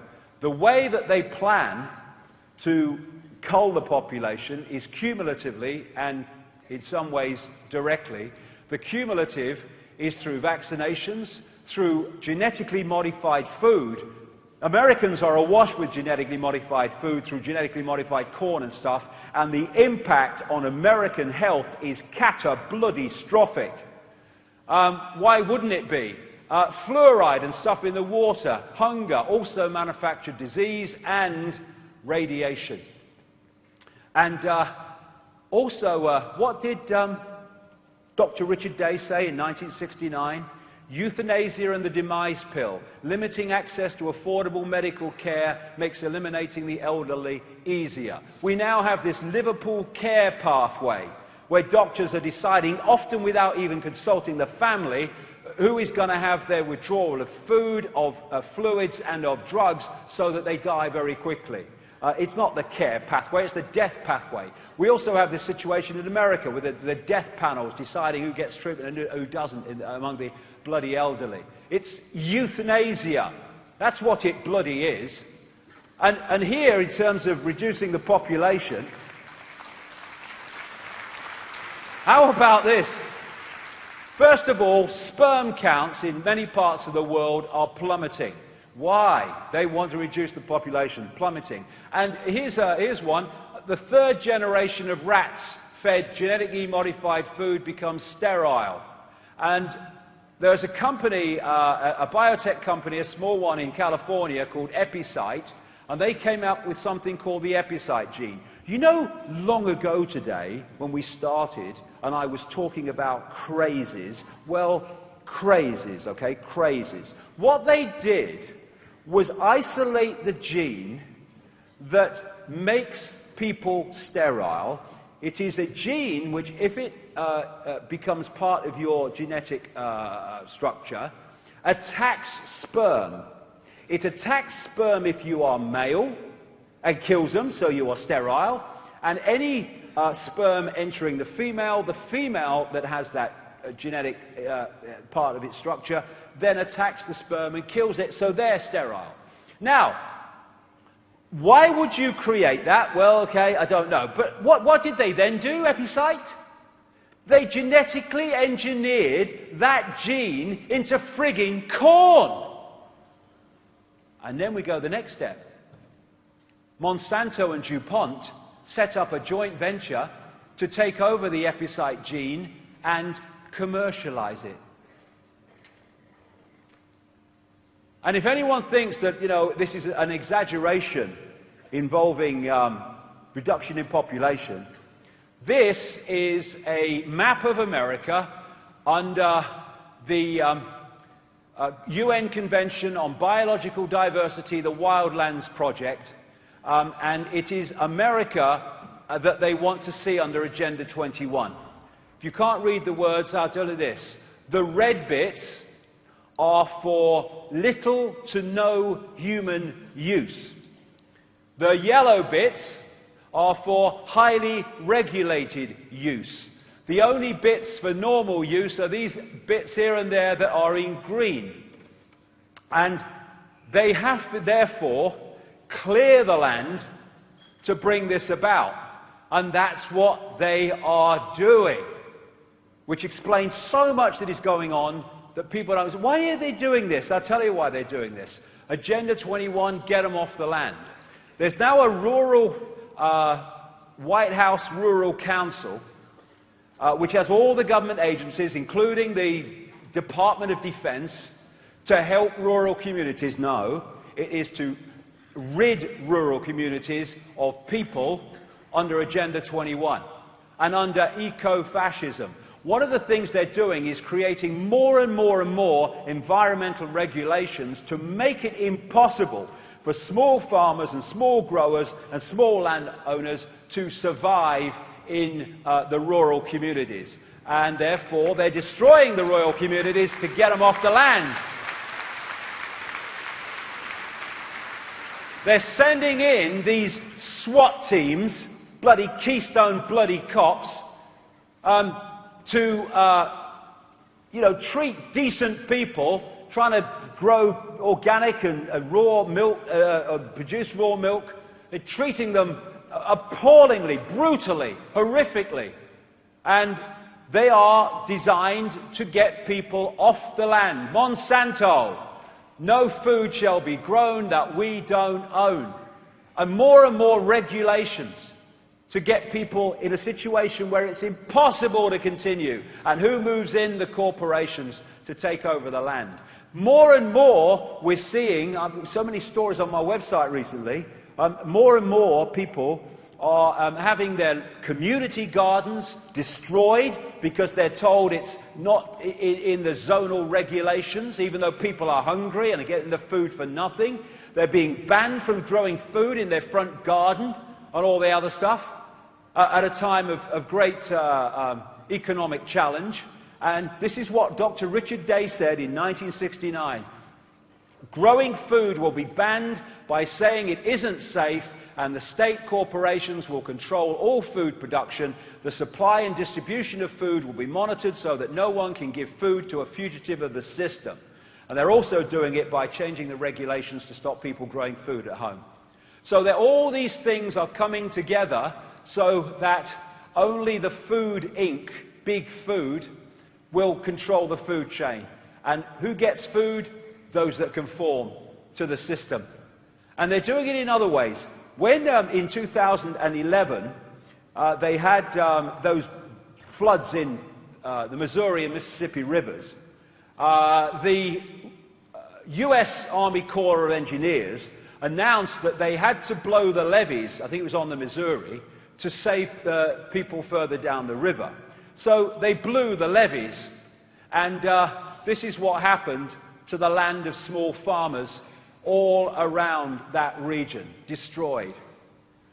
3 weeks later, letters arrive from the government offering to buy the land through the US Corps of Engineers, or Army of Engineers. The Army Corps of Engineers, whatever they call it. And the other thing they're doing is taking out freeway exits to rural communities, which used to be very helpful economically. And what they're doing instead is putting these corporation kind of food centres in the middle of bloody nowhere, which helps basically no one. And these communities, these rural communities, are dying. And people are leaving, and they're taking the bloody land over.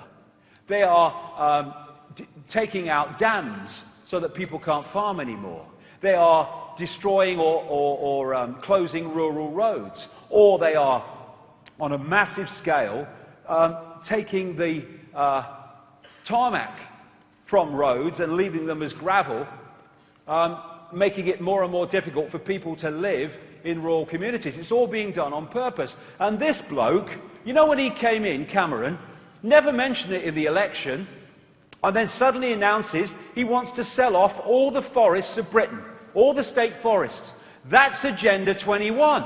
Now, because the people responded, he had to take a step back. but he'll still go on trying to do it, if not en masse, then in little bits.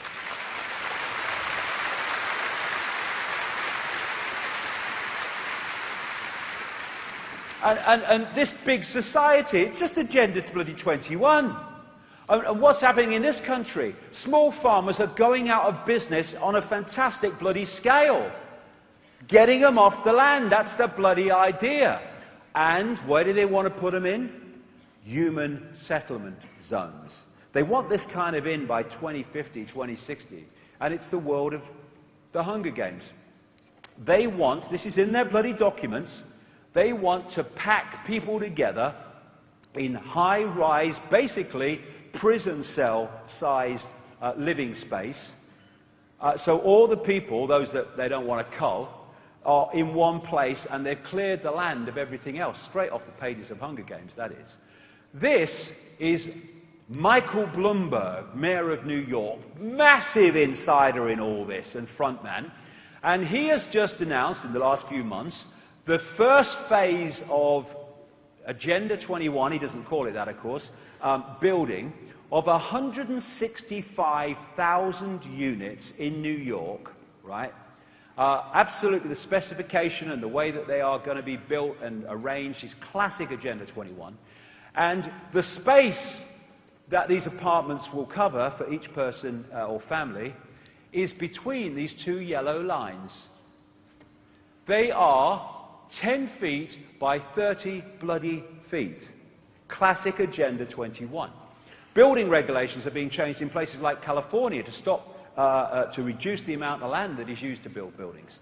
And by 2020, this directive of the European Union says that all new building must use nearly zero energy by 2020. And that means massive changes in the structure and nature of human society and living space. And this is the Archon world of these Archon bloodlines that I talked about. No creativity. Humans have creativity. They have to use human creativity. They don't have it.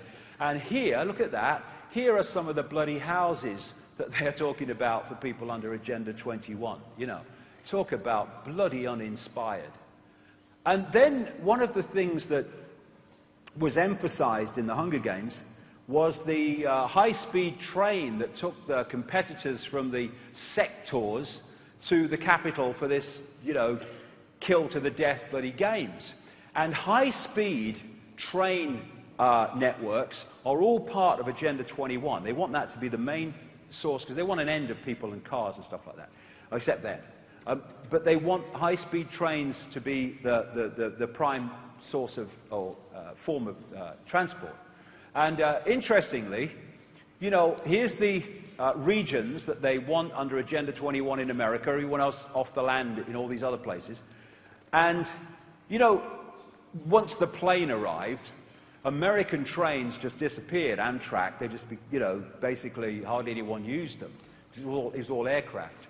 Well, suddenly, out of nowhere, Obama announced a massive building program, phased building program, for high-speed train networks in America. And when you look at where he wants to build them, it's like placing them over a map of the Agenda 21 regions of America. And then, of course, out of nowhere, Cameron announced this year the biggest railway building program since Victorian times with high-speed stuff. And these high-speed networks are happening all over Europe. And I tell you this, I know this for a fact, that at least some, probably many, of the people apparently working for European train companies orchestrating this high-speed network they're building don't work for the train companies, they work for bloody NATO, that is doing the orchestrating.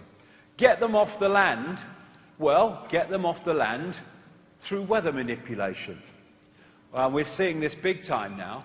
This is HAARP, the High Frequency Active Auroral Research Project in Alaska, now connected to many other similar things around the world. In short, it bounces radio waves of high power off the ionosphere in the higher atmosphere, bounces them back to Earth, and can do many, many things, including create earthquakes and piece of cake manipulate the weather. one of the telltale signs of an earthquake created artificially appears to be these colored lights that appear in the sky, or colored images in the sky, which precede an earthquake. And this guy, Professor Kosuke Haki, expert in GPS signals, he said in the mainstream media, 1 hour before an earthquake in Japan and the one in Chile in 2002, there were more electrons coming through the ionosphere. This is a very strange phenomenon. Well, not if you're dealing with technology that not only bounces radio waves off the ionosphere, but often punches holes in the ionosphere when it's doing it. And even in the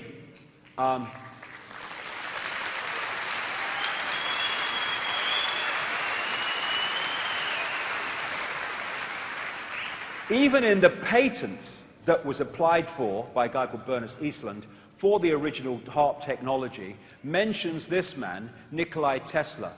He was, in truth, the scientific genius of the 20th century, and he'd probably be the scientific genius of the 21st if he was still here. What he had done is cross the bloody line, which mainstream science will not do because of all the implications for the agenda if it does. That line is to cross the line into understanding, a greater understanding of what reality is and how you can use it to create all the warmth and power you need without, once the technology is there, without cost.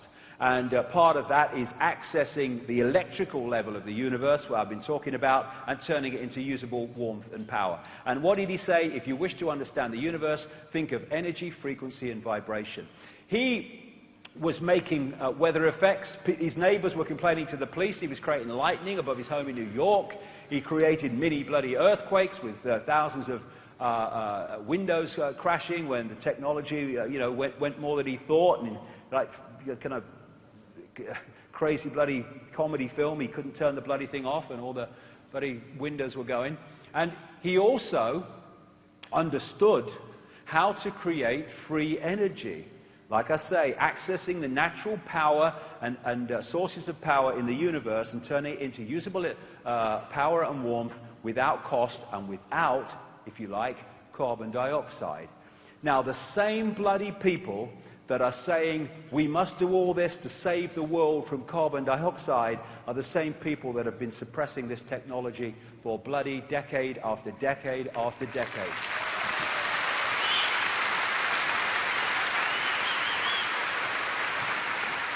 Now, in terms of weather manipulation, Dr. Richard Day, the 1969 man, he actually worked on weapon manipulation in the US military during World War II. And the BBC recently did a radio documentary in which they exposed that the Great Flood at Lynmouth in 1952, when they had 250 times the rainfall, and it created this massive wave of water that came through the village, killing 35 people, was actually done by the RAF. They called it Operation Cumulus, also Operation Witch Doctor, and it was manipulated on purpose as an experiment on weather manipulation. It's been going on that long and earlier. Here is a US Air Force document, 1996. It describes the artificial creation of floods, hurricanes, droughts and earthquakes, and continues. Weather modification will become a part of domestic and international security and could be done unilaterally. It could have offensive and defensive applications and even be used for deterrence purposes. The ability to generate precipitation, fog, storms on Earth, to modify space weather, and the production of artificial weather all are part of an integrated set of military technologies. Now, of course, most people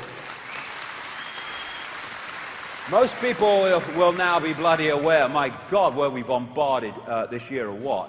With chemtrails, not contrails, which disappear, condensation trails, chemtrails that don't disappear if they come out the back of these bloody aircraft. They stay around and they come out and eventually drop to the earth, and they have strontium, they have aluminium, they have barium. It's acidifying water, it's acidifying the land, and it is causing tremendous impacts on human health. Cumulatively, again, the coal. But it's doing something else. In the HARP patents and specifications, etc., in the description of a researcher describing and summarizing what it said this: dispersed metallic particles such as aluminium, barium and strontium, the main chemical ingredients of chemtrails, or ingredients of chemtrails, may increase the atmosphere's conductivity and therefore enhance HAARP's weather modification performance. So it's doing that as well. So where am I going with this? Well, I'm going here. Dr. Richard Day, 1969, the weather will be modified and used as a weapon of war to create drought or famine. A weapon of war against who? In Agenda 21 terms, a weapon of war against the small farmers, landowners and growers of the world, not least in America. We have had in America this massive drought this year, which has devastated small independent farmers and growers. Of course, the big bloody corporations can cope with it, got unlimited bloody funds when they're part of the agenda. And so, also, in 2011 and other times, we've had these extraordinary forests of tornadoes. It was about 300 in a period of 3 days at one point. I think it was 2011. And that, of course, is devastating rural communities and what have you. Creating tornadoes with HAARP technology, child's bloody play. And what have we had in this country? Devastating weather and floods, which again has had a massive impact upon small farmers and growers. And you know, there was a report for the European Parliament, a European Parliament committee in the 1990s, about HAARP, which was actually quite good because it was saying, hold on a minute, we don't like this. And one of the things it was saying is that HAARP technology had the ability to manipulate the jet stream and change weather patterns. Well, when you look at the meteorological explanation for the great deluge in Britain this summer, they say extraordinary things happened to the jet stream. And instead of going away and taking, dropping some and going off into Europe, it basically started doing this, which is why we got the bloody lot. And when the farmers and growers collapse, in come the big agribusiness people, the network, to take over the land for cents on the dollar. Also, we're having this devastating impact upon the bee population around the world.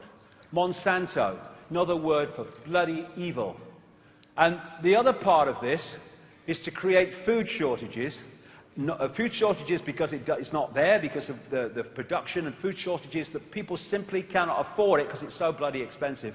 And control if they eat, and their hearts and minds will follow. This is all part of the control system that they're bringing on. Get them off the land free. Financially, get them off the land. They can't afford to stay there anymore. There you go. There you go. This is the... this is where we're at. Hunger Games, Agenda 21 or what? 3.5 million homeless, 18.5 million vacant homes in the United States. There you go. Oh, you're poor. What a joke. Woman in £1 million hat makes speech about austerity.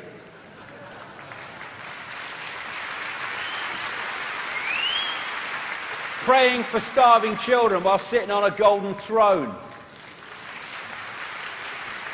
This is the dynamic between people, politicians and banks. These answer to the same masters, thus they change legislation to suit them and screw them. This is how it works through this system.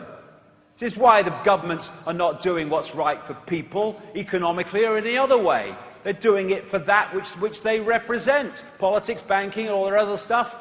One global unit. As this guy, I won't say it again, but this guy was talking about all the Satanists in banking. And this guy said, the system is broken, it was built this way. Of course it was.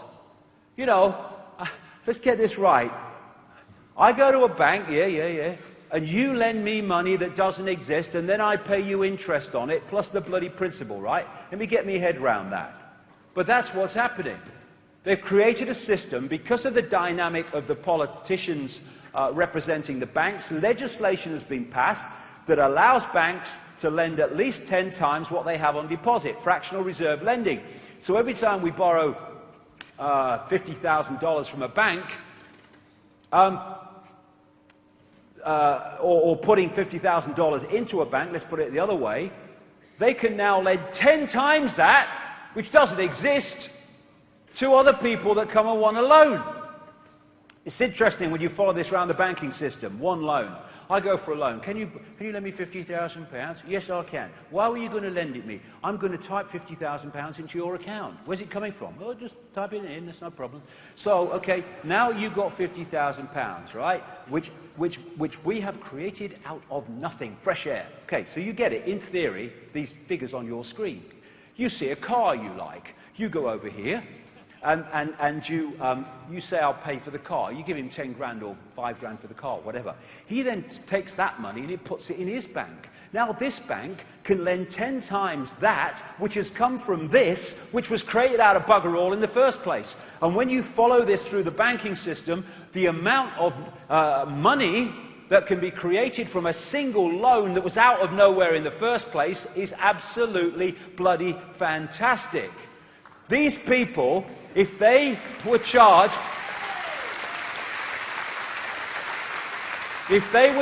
with criminal activity, they would have to reincarnate many times to finish the bloody sentence. But it's worse than that, because who creates money? Governments create money. No, they don't. Overwhelmingly, private banks create money by issuing non-existent money called credit.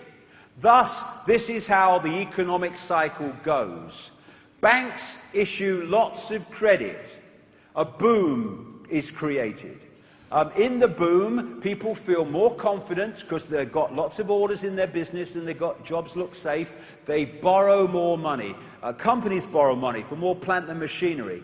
People borrow money to go have a bigger house, a bigger car, or a bigger holiday, or whatever. What happens in a boom is people tend to get more and more into debt, credit card and all that stuff. And then at the optimum point, the fishing line has gone out there, now they're pulling it in. They create a crisis or a reason to take money out of circulation, not make as many loans. What do they call it in 2008? A credit crunch. Nice one.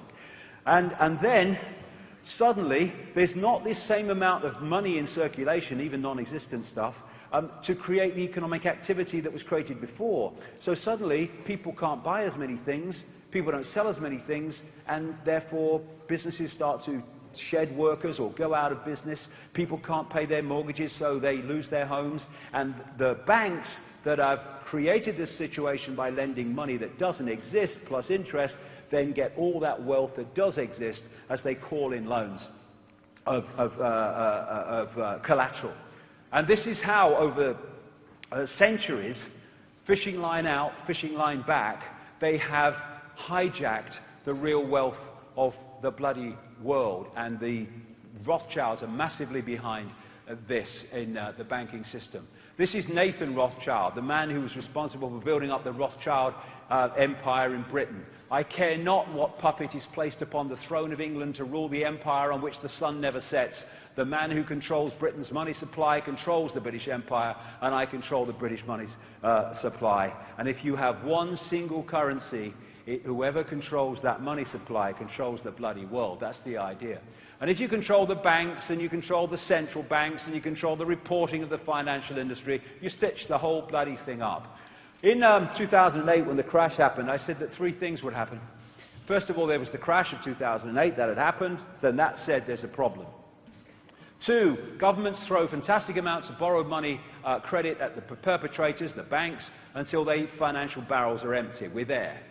And then at some point, they want to crash the economy again on a massive scale to create the situation where there is a complete transformation of the financial system in the way that they want to create it, and it will be based on a world central bank, they're already talking about it, which would dictate all global finance. What are they doing in the European Union? Stepping stones, totalitarian tiptoe. They're saying as a result of the financial crisis in Europe, which these have created, we must have centralized control of all the banking in Europe. And then you look at the people who are coming forward to solve the problem. When we had the crash in 2008, the Bush Treasury Secretary was Hank Paulson, who'd come a few years earlier from Goldman Sachs, where he was Chief Executive Officer. The new head of the European Central Bank is Mario Draghi. Mario Draghi is a former employee of Goldman Sachs. The guy currently unelected and running Italy, Mario Monti, is a former executive of Goldman Sachs. And former executive of Goldman Sachs is like saying former agent of the bloody CIA.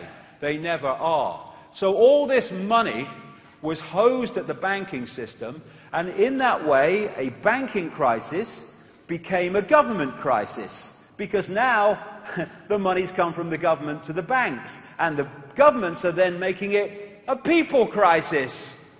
And we said, what just happened? I thought it was a banking crisis. Now they're taking everything away. Austerity programs. Agenda 21. That's what it's all about. And see, what they want is a single currency. That's what they want. So the euro was never an end in itself. It was always a stepping stone to the single currency. All the euro is a stalking horse which has been used to delete the multi-currencies of Europe. It's deleted the guilder, it's deleted the mark, it's deleted the lira. But it's not an end in itself. It's a way of deleting all those independent currencies. And they want eventually the euro, it might be tomorrow, but they want the euro to disappear so the world currency can come forward. And people like George Soros, one of the demo cons and a Rothschild frontman, he and the Vatican has called for World Central Bank and a world government and all the rest of it. The IMF, which is just another agency of the bloodlines, is now taking over control of countries like Ireland and others on the basis of this economic crash which has been manipulated. And again, no heart, no empathy, consequences for people, consequences for families, consequences for children. They couldn't give a shit because they have no empathy. And what we are seeing all over Europe is this gathering economic situation because it's manipulated for a specific end. Britain is now £1 trillion in debt. And the more and more debt people or countries get into, the more and more control they give away to others. America has just passed $16 trillion in debt. In truth, it's bloody bankrupt. And it's being done systematically. I've been saying this for years. America is being used to destroy America, economically and militarily. Any country that cared about the people in a massive economic crisis would not be spending trillions on the bloody military and wars in different parts of the world.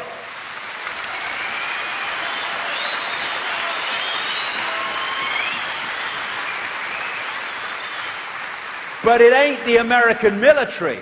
It's the cabal's military being used to orchestrate the campaign of acquisition for the cabal. Therefore, they're just using America's economy to bloody pay for it. And the idea of destroying America is if you have superpowers that have the economic and military might to say no to your world government, you do not have a world dictatorship. So destroying superpowers is absolutely crucial to this world dictatorship that they want to bring in and are in the process of bringing in. And then there's these bloody credit ratings agencies, Moody's, Standard & Poor's and Fitch. They were the buggers that gave AAA ratings to total shite that actually helped massively to cause the crash of 2008.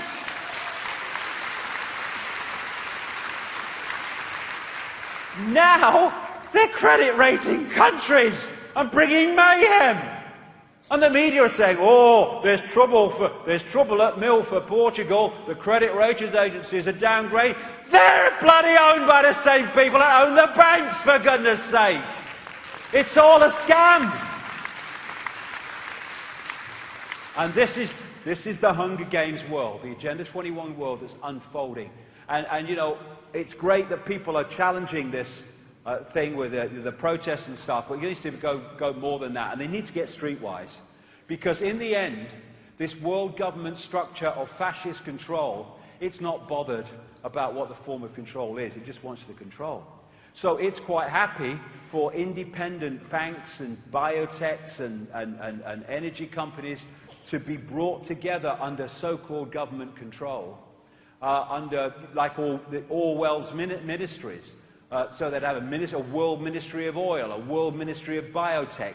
The World Health Organization, created by the Rothschilds and the Rockefellers, by the way, would become the World Health Ministry, controlling all pharmaceutical stuff and health and what have you, what passes for health for these people. And therefore, we've got to be streetwise, that if we see this happening, we don't say, yeah, get the banks and all that stuff, because we'll be cheering for the next stage of control, which is even more than it is now. We've got to get streetwise. Another thing, just a quick aside, there is a massive, massive problem in the background of gold that ain't bloody gold, that's actually gold-covered tungsten, which is counted as gold, and when that bloody comes home to roost, that's a massive impact on the economy as well. And talking about, you know, the economy and debt, this is what this is about. Debt is control. So let's get young people up to their neck in debt, massive debt, which they then spend the rest of their lives paying off. Just to be bloody programmed with a system's version of events. This is a great list. This is what you learn from school. Truth comes from authority. Intelligence is the ability to remember and repeat. Accurate memory and repetition are rewarded. Non-compliance is punished. Conform intellectually and socially. This guy, H.L. Mencken, said, the aim of public education is not to spread enlightenment at all. It is simply to reduce as many individuals as possible to the same self-level, to breed a standard citizenry, to put down dissent and originality. And there was a study at the William and Mary College in Virginia where they studied the personality changes as people went through school. And they found this, a massive decline in creativity as children have become less emotionally expressive, less energetic, less talkative and verbally expressive, less humorous, less imaginative, less unconventional, less lively and passionate, less perceptive, less apt to connect seemingly irrelevant things, dots, less synthesizing and less likely to see things from a different angle. That's what they found happens as people go further and further into system. And now they want to take this system and they want to make the kids pay for it with debt for much of the rest of their lives, right? Now, here's my suggestion, here's my question. What do you want to bloody do it for? What do you want to do it for? Why do you want to go through this system and have them tell you what you must think about every bloody thing, and if you don't tell the exam paper what it's told you to believe, then you won't pass? Why is it the done thing that you go through school, kitty kitty, and then you then have to go to university? Oh, yes, you go to university. That's what you have to do. Oh, you've got a chance to go to university and you're not taking it. Oh, you're crazy. Oh, I'm not speaking to you anymore. And I'm your father. And all this bollocks. Right? Well, and I see these protests of young people and students in London and stuff over the ever-increasing fees that are being charged to get ever-increasing debt for control over young people at the earliest possible stage in their lives. And I see them do their protests and all that stuff, and that's great. And then they go back to bloody college and university. The only way it's going to change is if they refuse to bloody go. Don't take part in the system. Now,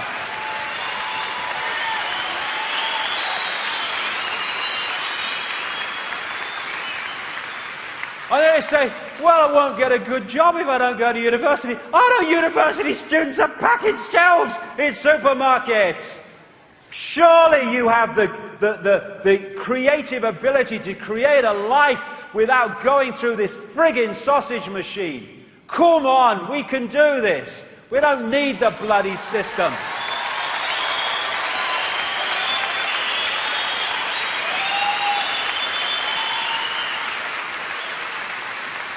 Perception control. This is a major thing that's going on. They're creating an electromagnetic sub-reality to talk to us within the frequency of human brainwave and electromagnetic activity. And this is what these are about. First of all, America, Britain, anyone else listening, we need a massive no-compliance rebellion against these frickin' things.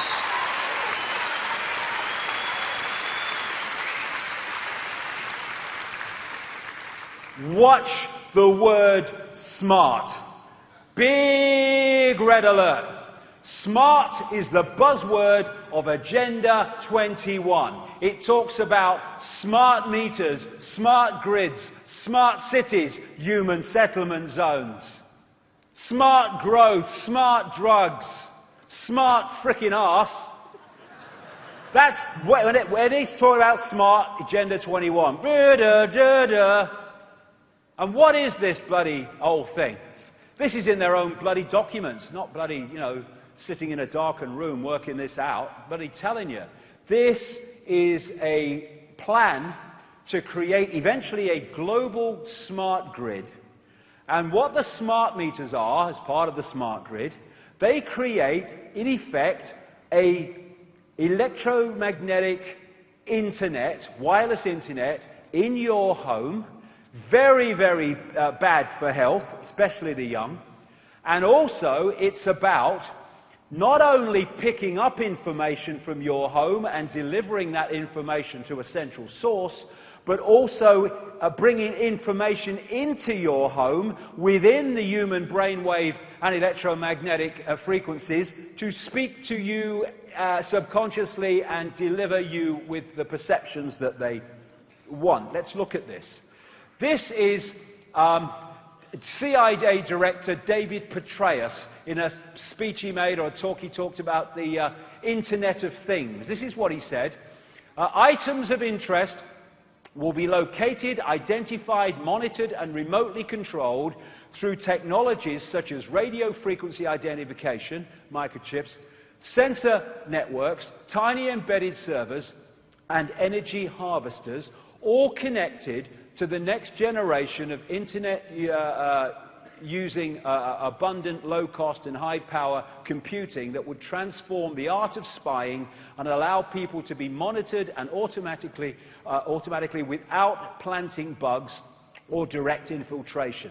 He said that this involved new technologies which added processors and web connections to previously home appliances like fridges, ovens, lighting systems. Remember that for a second. This is known as the Internet of Things. Petraeus has confirmed that people would be watched through televisions. These are Orwell's screens. So the idea of the smart meters is to create this energetic environment, this information environment, which is delivering information about you to the authorities and delivering information from the authorities at the subconscious level to speak to you. The smart grid is watching you. And the idea then is to connect these grids in different countries into a global grid. They talk about it in their documents. And, on just the health dangers alone, especially to children, this is the American Academy of Environmental Medicine. The board of AAEM opposes the installation of smart meters in homes and schools based on scientific assessment of the current medical literature, which raises credible questions about genetic and cellular effects, hormonal effects, male fertility, yes, blood-brain barrier damage, and increased risk of certain types of cancers from RF or ELF levels similar to those emitted from smart meters.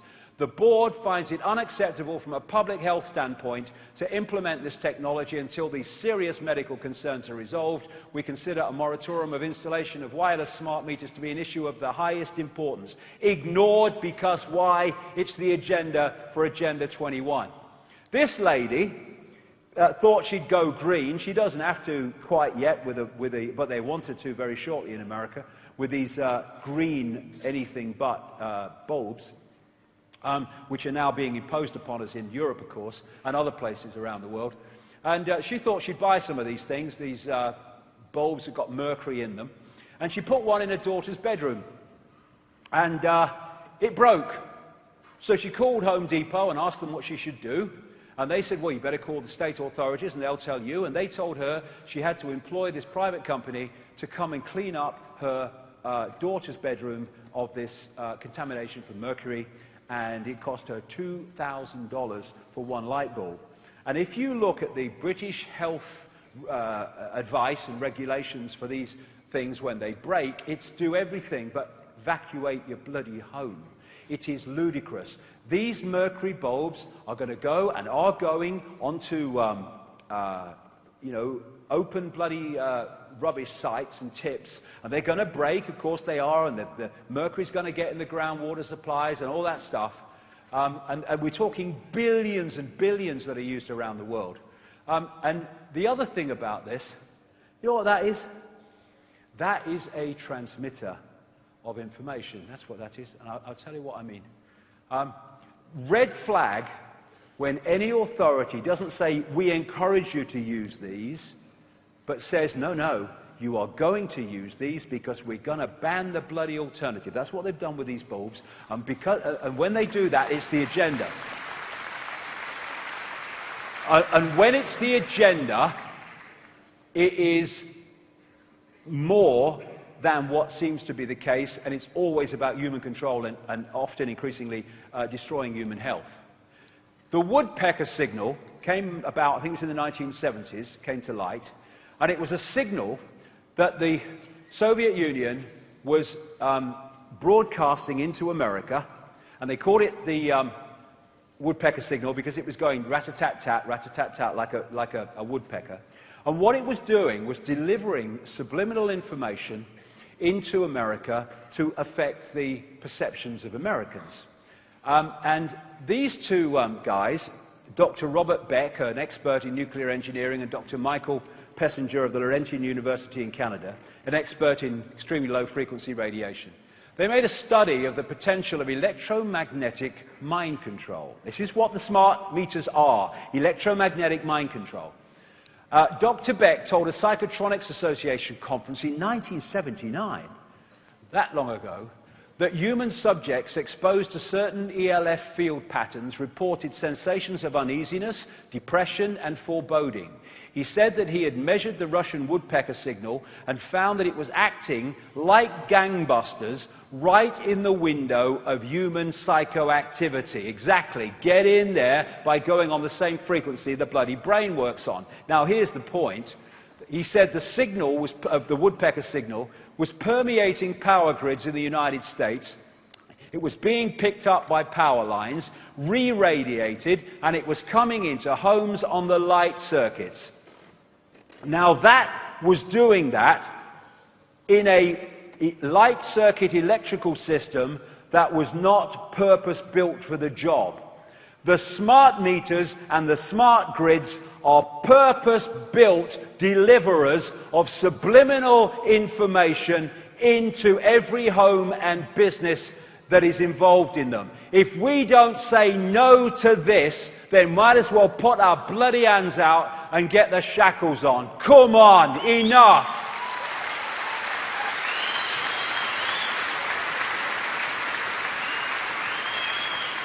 And all the things these bloody lights do to people, they're not even any bloody good.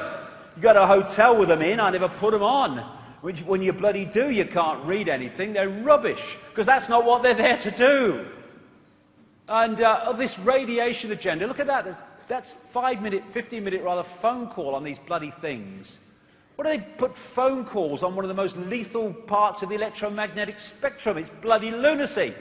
But it's not if you know what they're trying to do. So what we see with all these transmitters and stuff is they're creating a sub-reality, an electromagnetic field, information field, to feed us information and another level of the fake reality. This is what's happening. And what it's doing is locking into the electromagnetic field, because that's what it is, electromagnetic phenomena, and it's coming through to affect the holographic level, because if you distort the electromagnetic field, you distort the holographic level in terms of health.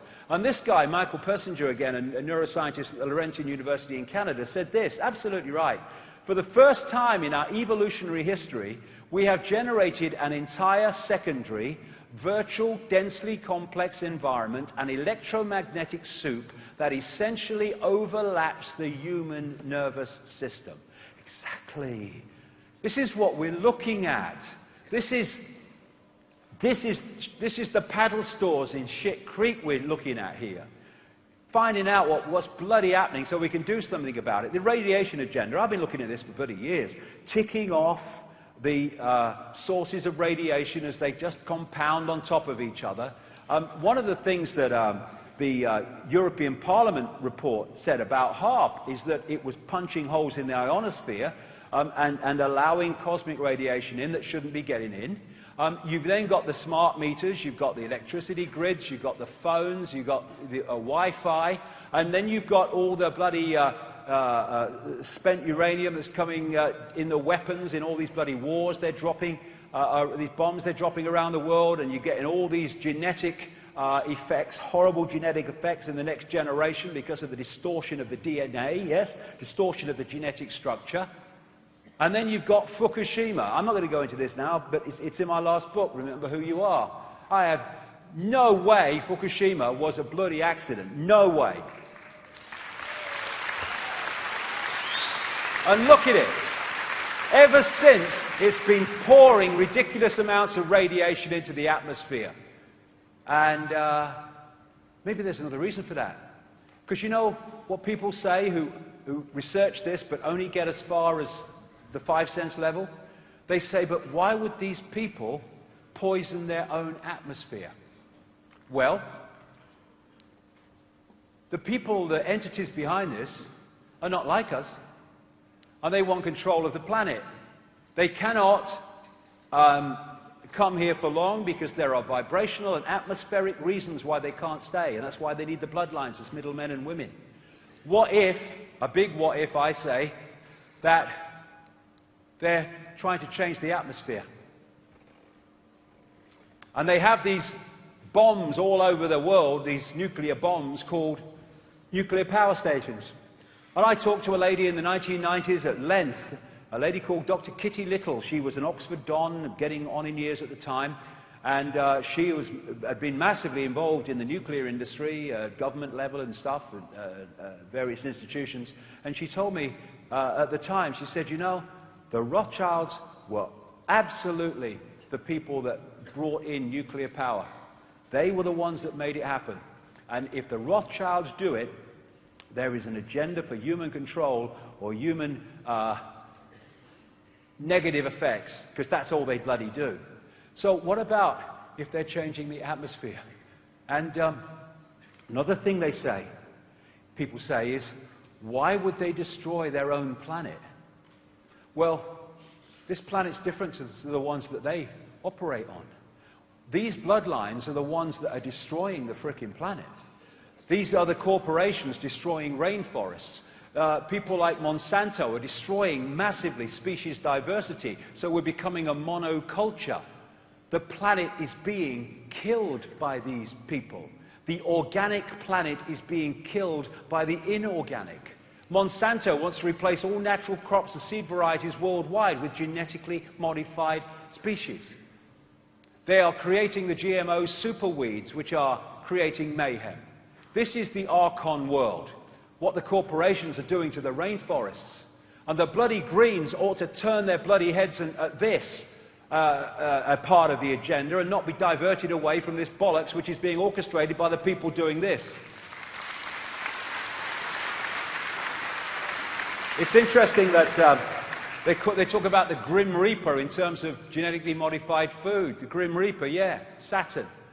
There's Monsanto. What they do, this guy Michael Taylor is a Monsanto executive, and then he moves to a government agency that's supposed to be policing Monsanto. And then he moves back to Monsanto, and now he moves back to government that's supposed to be policing Monsanto. And now this guy, this crook, is in charge, in effect, of the entire United States food policy.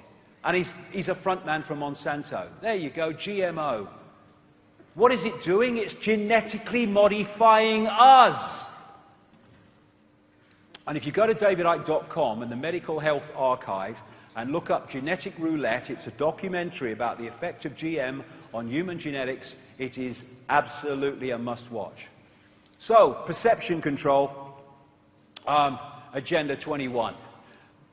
Giving us all this crap is not only poisoning us, although that's part of the cull, cumulative poisoning, but it's also destabilizing. Again, you know, we see all this shite here, but actually it's distorted information. It's distorting the way the human form decodes reality and interacts with reality, so that we are more and more creating a distorted reality, not seeing things in clarity.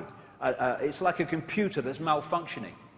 And they're putting fluoride in the water. Why would they bloody do that? It's part of the agenda, that's why. This is fluoride, an ingredient in Prozac, sarin nerve gas, rat cockroach poisons, and pesticides, anesthetic, hypnotic, and psychiatric drugs, and it doesn't stop tooth decay.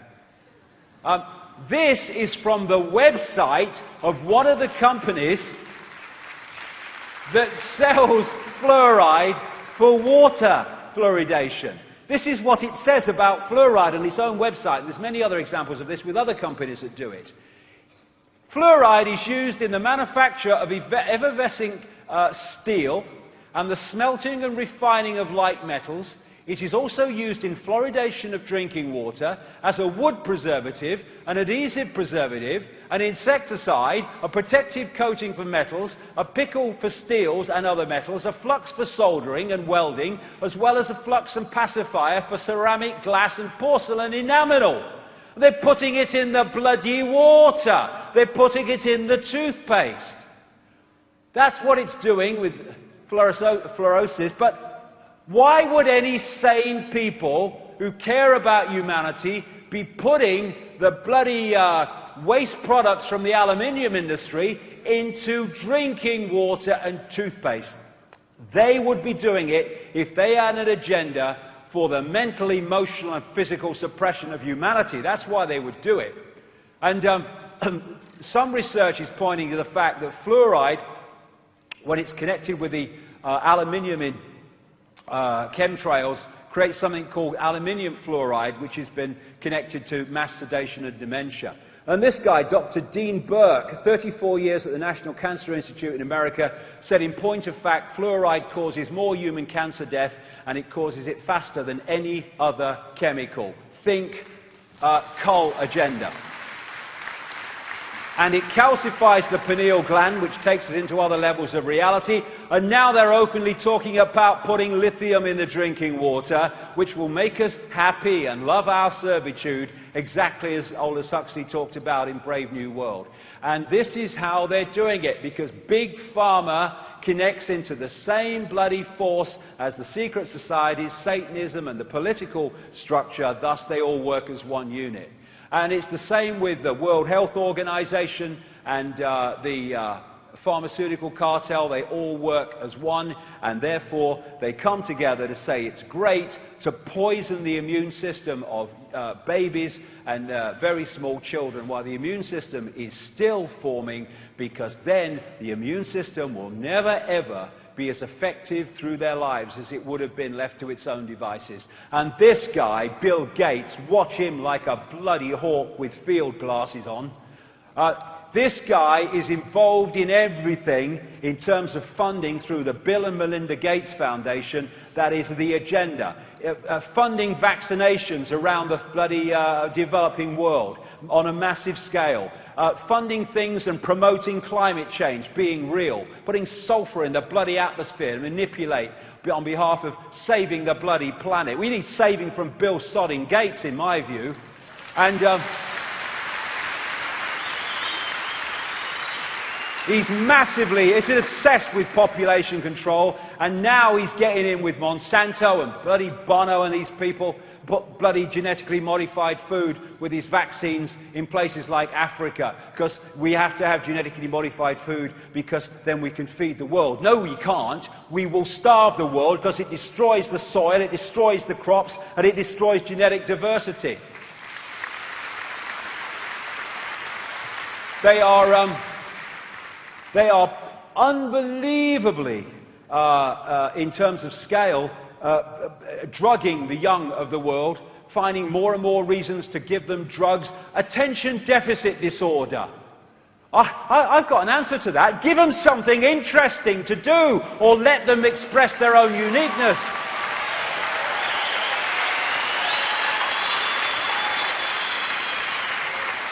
No, give them a drug. I had attention deficit disorder when I was at school. It was called being bloody stiff by what they were trying to tell me. I had a cure for it, daydreaming out the window, no drug necessary. And all this is in Brave New World. It's all a long plan. All these guys, oh, there you go, bloody mad. And this is the other agenda. They want to kind of drug people and poison people, but there are other people with a mind of their own that actually can see this and are trying to avoid it with organic food and with alternative methods of healing, with alternative supplements that the food no longer gives us. And the authorities like the EU and the Food and Drug Administration in America and all these bloody crooks, they're all front agencies for the biotech and pharmaceutical cartel, and they are destroying the opposition, and they're doing something more. They're destroying any alternative to the corporate system, because they want everybody in there, no exceptions. And you know, the last time I saw a doctor, I passed him in the bloody street. All right, how you doing? And walked on. And you know, I go to a guy called Mike Lambert at the Shen Clinic on the Isle of Wight. Freaking genius when it comes to healing. And you know, I feel bloody great, me. Absolutely great. And I don't take their sodding drugs. Anybody wants to have a word with a bloody healing genius, Shen Clinic, Isle of Wight, right.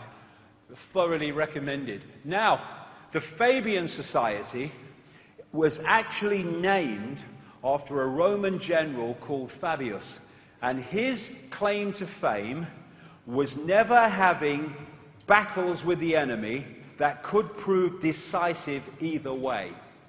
His method of taking over was to weaken and weaken and weaken the enemy over a period of time, and then when they were so weak to resist, then move in. That is precisely what the system is doing. It's making us weaker and weaker, well, people that go with it at the moment, weaker and weaker by the food we eat, the water we drink, by the electromagnetic fields that we come into, by economic suppression and manipulation. All these things are being done to weaken and weaken and weaken the target population, Fabius style, so eventually they think they can just walk in when we're too weak to resist. That's the bloody idea. Physical control. I'll get through this pretty quick. Physical control. Okay, major aspect of physical control. Take over the countries. This is not a map, it's a wish list.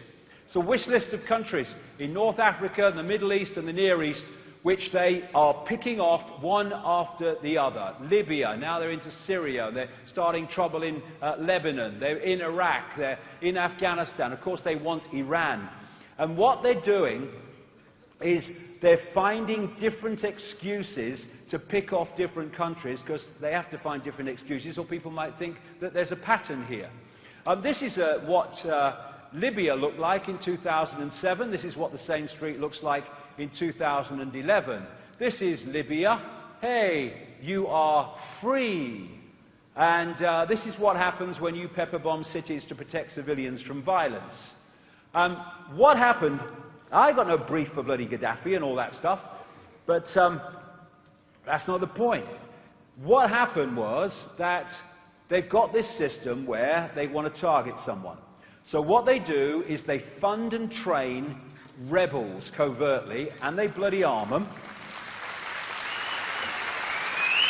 And then they get the rebels to start shooting at government targets. Political response, media response.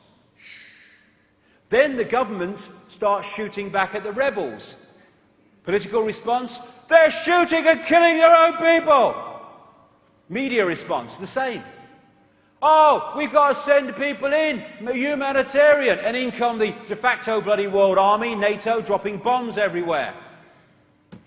And now they're doing the same in bloody Syria. Not a Syrian civil war, it's a mercenary bloody war. That's what that is. You know, NATO bloody weapons here in the boxes for them. And this neocon organisation, the Project for the New American Century, it was behind the Bush administration, and in September 2000, before the Bush administration came in, it produced a document which called for the incoming Bush administration and America to fight, quote, multiple theatres of war in places like Libya and Syria and all these countries. But it said in the document, in September 2000, but this process of transformation, this takeover of country after country, was likely to be a long one, absent some catastrophic and catalyzing event like a new Pearl Harbor. 1 year to the month after that document was published, 9 months after the same people came to power in the Bush administration, the United States had what Bush called our Pearl Harbor, and as a result, they justified the targeting of all the countries that were in that document.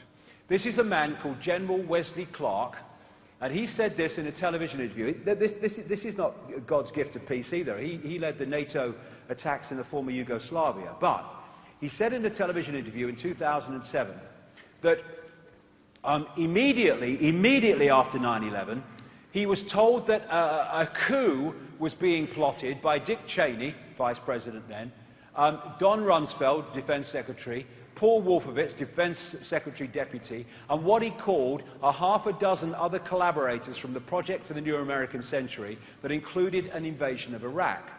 6 weeks later, he said, he was back with the guy, and he saw the same officer, and he said, "Why haven't we attacked Iraq? Are we still going to attack Iraq?" And this officer said to him, this is again, after 9/11, 6 weeks, "Sir, it's worse than that." The officer pulled up a piece of paper off his desk and said, "I just got this memo from the Secretary of Defense's office. It says we're going to attack and destroy the governments in 7 countries in 5 years. We're going to start with Iraq, and then we're going to move to Syria, Lebanon, Libya, Somalia, Sudan, and Iran." And Clark said the aim of the plot was they wanted us to destabilize the Middle East, turn it upside down, and make it under our control. And that is the agenda that's been followed, and all these excuses to pick off country over country are just that, bloody excuses. And, of course, one of the things they want is to get to the China and Russian border. They want a third world war with China and Russia. It's been in their documents for ages. And so what we're seeing are these people going through the Middle East using different excuses to pick off their target countries. America stands for freedom. We want to protect Brazilians. We only care about peace. Only kidding, only kidding. She's Hillary speaking. No, I just love it. Ooh, yes, I love it. Syria next, kill them. Oh, I love it. There you are, that's bloody NATO. There you go, I like that. So we look at Iran. And this is how many wars they have instigated or fought since the Second World War.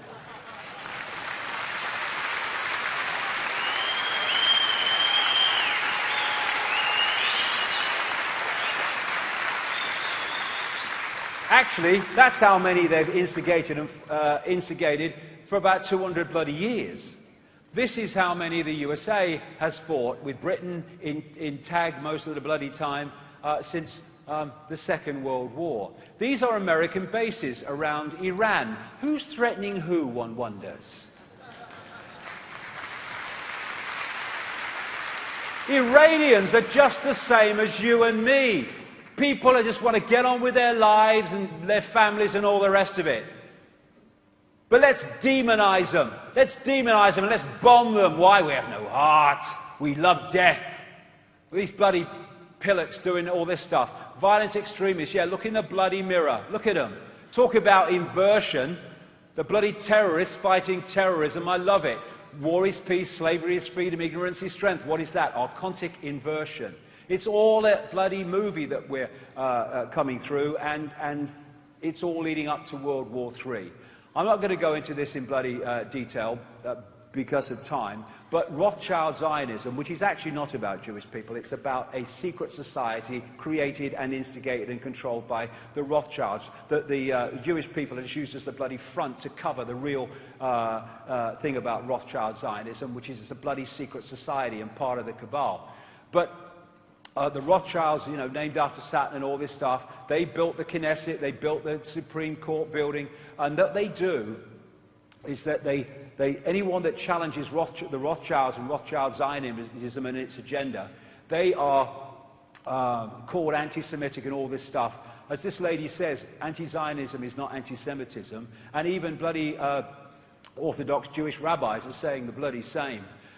You don't have to be a Jewish to be a Zionist. That's what Joe Biden said. Absolutely you don't. Most bloody great, Zionists in America are Christian bloody Zionists, believe in bloody Armageddon.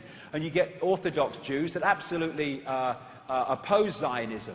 You know, another Jew against Zionism. I'm Jewish and I want Israel to stop killing Palestinians. Jews against the occupation. These are wonderful Jewish young people that refuse...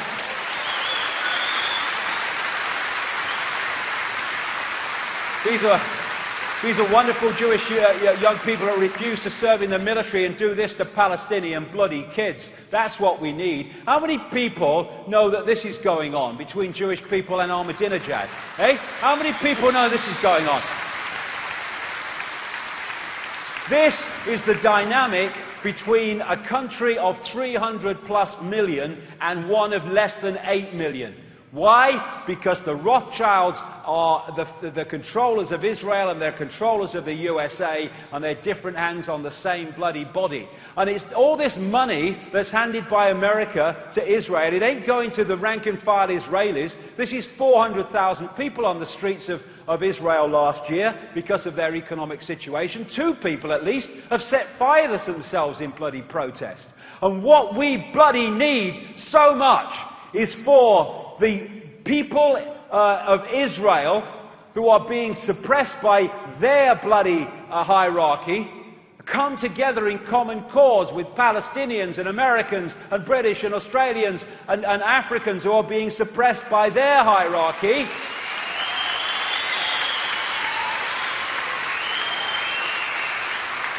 And realise that all those hierarchies are the same frickin' hierarchy. Let's come together. It's their worst bloody nightmare. This is why America and Israel work as one unit. They're both controlled by the same bloody lot. This is why he won't say a word, or any other president, when this mayhem and slaughter is going on. What's happening in Palestine is frickin' genocide. No other word for it.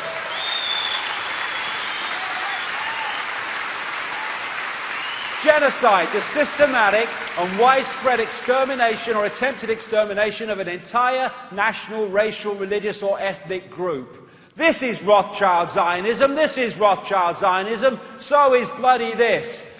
All the time, Palestinian homes, often for generations, bulldozed to make way for these bloody fanatics and these bloody crazies in the military and government. Yeah, we're going to build a wall. We're going to take the land. No one's going to say anything. This is bloody Israel, controlled by the Rothschilds. No one says no to the Rothschilds. They know the consequences. Hey, Palestinian children's playground. We want it for our war. Genocide. Bloody genocide. This is Palestinian land, the green, in 1946, 1947, 1967. Today, genocide, the systematic and widespread extermination or attempted extermination of an entire national, racial, religious or ethnic group. This is going on before our eyes. We'd never let it happen again. We're watching it happen again.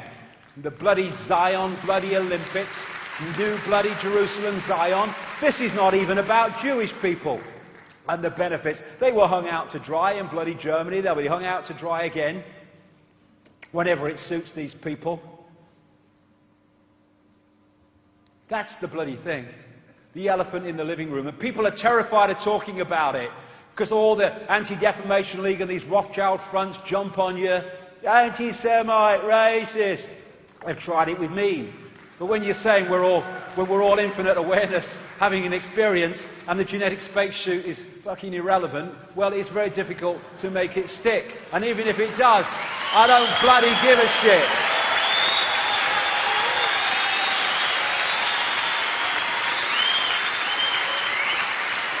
So, we have this, and we have this, and yet we must be scared of Iran. Personally, I think it's more likely we should be scared of America and Britain, myself.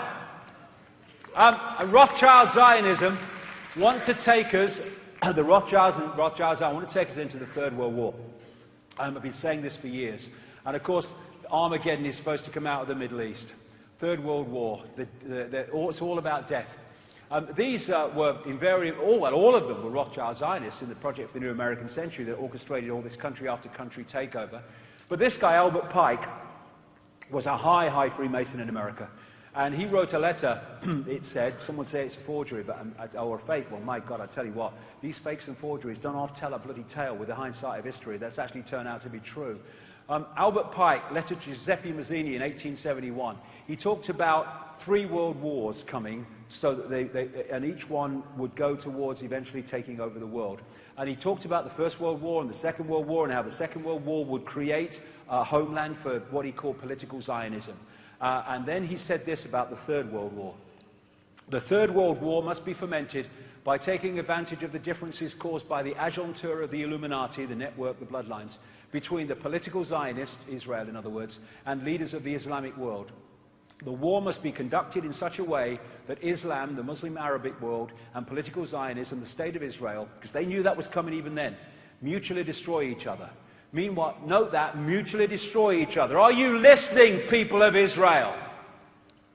Meanwhile, the other nations, once more divided on this issue, will be constrained to fight to the point of complete physical, moral and spiritual and economical exhaustion. And then he was pointing out that then they would move in and say, we can save everything, but you have to do what we say and they have to do it the way we say it. And if it becomes a nuclear war, then changing the atmosphere is another bonus. Very quickly, physical control too. This is the police state. This is the world of Agenda 21 that they want to bring in if we bleed and allow it, and we shouldn't. I mean, in terms of numbers, I mean, crikey, it's a no contest. Divide and rule stops us doing it. And we've reached to this point in physical control where he has a kill list, which people are then killed without trial or a judicial process or anything. He can, murder people in effect without recourse. You may have seen, and I've seen it all over the world, how the nature of police has changed. I call it recruiting the crazies. What they've been doing for decades now is recruiting law enforcement all around the world, Britain as well, not on the basis of whether they can do the job for the benefit of the community, as they used to do, many of them do, and many of them still try to do it within a system that's a nightmare for them trying. You know, so many decent policemen are leaving, police officers are leaving, because they can't stand the fucking system that's come in because the crazies are taking it over. And what they've been doing is recruiting on the basis of personality type rather than ability to do the job. And the personality types they want are narcissists, a psychological condition characterized by preoccupation, lack of empathy, and unconditional deficits in self-esteem, and psychopaths, a person with an antisocial personality disorder, manifested in aggressive, perverted, criminal or immoral behavior, and this is the common theme, without empathy or remorse. And that's why you're seeing the change in personality so dramatically in law enforcement around the world. And we get in a situation, this guy, Brandon Raub, all he did was write on his, I think it was his Twitter or one of these social networks, Facebook or whatever, about, you know, certain things about the New World Order and 9/11 he didn't like, gets picked up and taken away to a psychiatric hospital. And he would probably still be there if there wasn't this massive public outcry and help from a civil rights organisation that sorted him out. Here you go, committing war crimes, happily retired, committing war crimes, wins Peace Prize, exposing war crimes, considered terrorist. And we're seeing all this stuff coming in, and all the bloody drones in the sky, and all this stuff around in space, and hijacking the internet, and the microchipping agenda that's coming in, stepping stone style with the electronic tattoo, as they call it, and stuff, and using barcodes for babies instead of names. And I love this one. You take a bloody tablet, and it's got a microchip in it. Stage 1, patient takes pill and has been modified to contain edible microchip. 2, after pill is swallowed, chip is activated by stomach fluids, sending signal on patch to arm. 4, receiver transmits information to mobile, telling patient when next dose is due and provides other health data. What? But you know what the agenda is? The agenda is that people will be drugged, and they will be technologically monitored. We're looking a little bit further in the future now, but this is the agenda. They will be electronically or technologically monitored to make sure they have the drug, and that is the brave new world of suppression by medication. One quick thing before we move on. I'm just about on time. Transhumanism. That transhumanism is so-called enhancing the human form with technology. Or you can be a Superman. Well, what is this archontic force? This archontic force is a cyborg force. It is a robotic force. It doesn't have creative imagination and stuff like we humans have.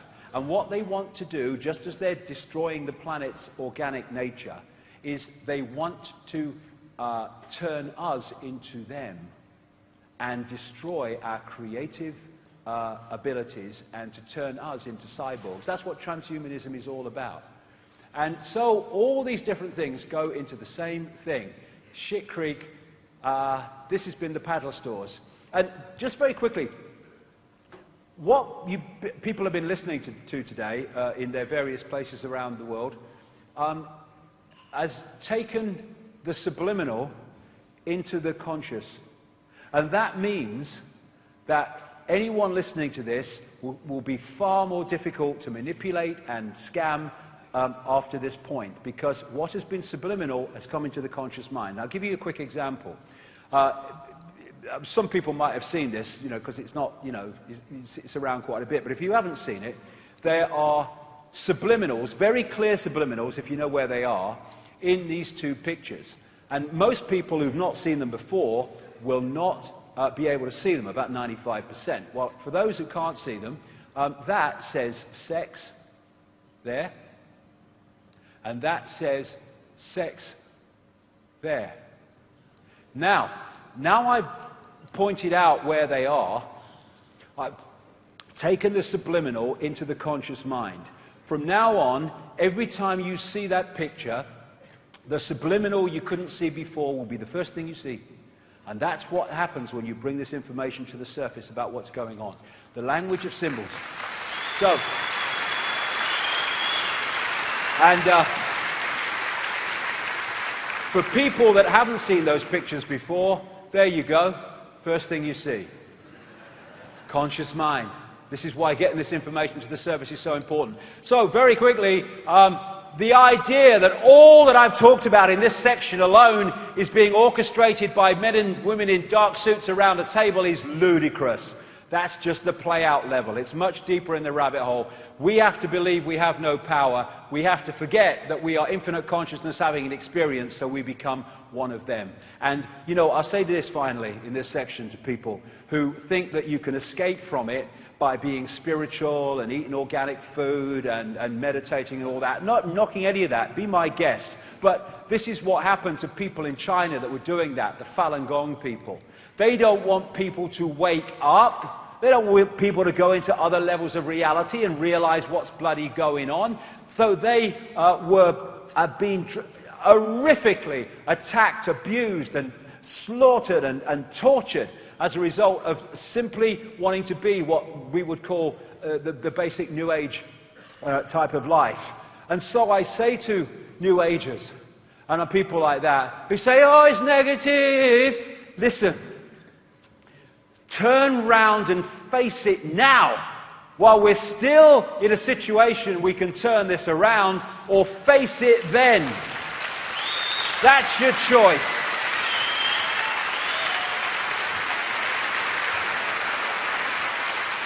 So, where do we go from here? We bloody awaken. And that's where we're going next in 30 minutes. Thank you very much.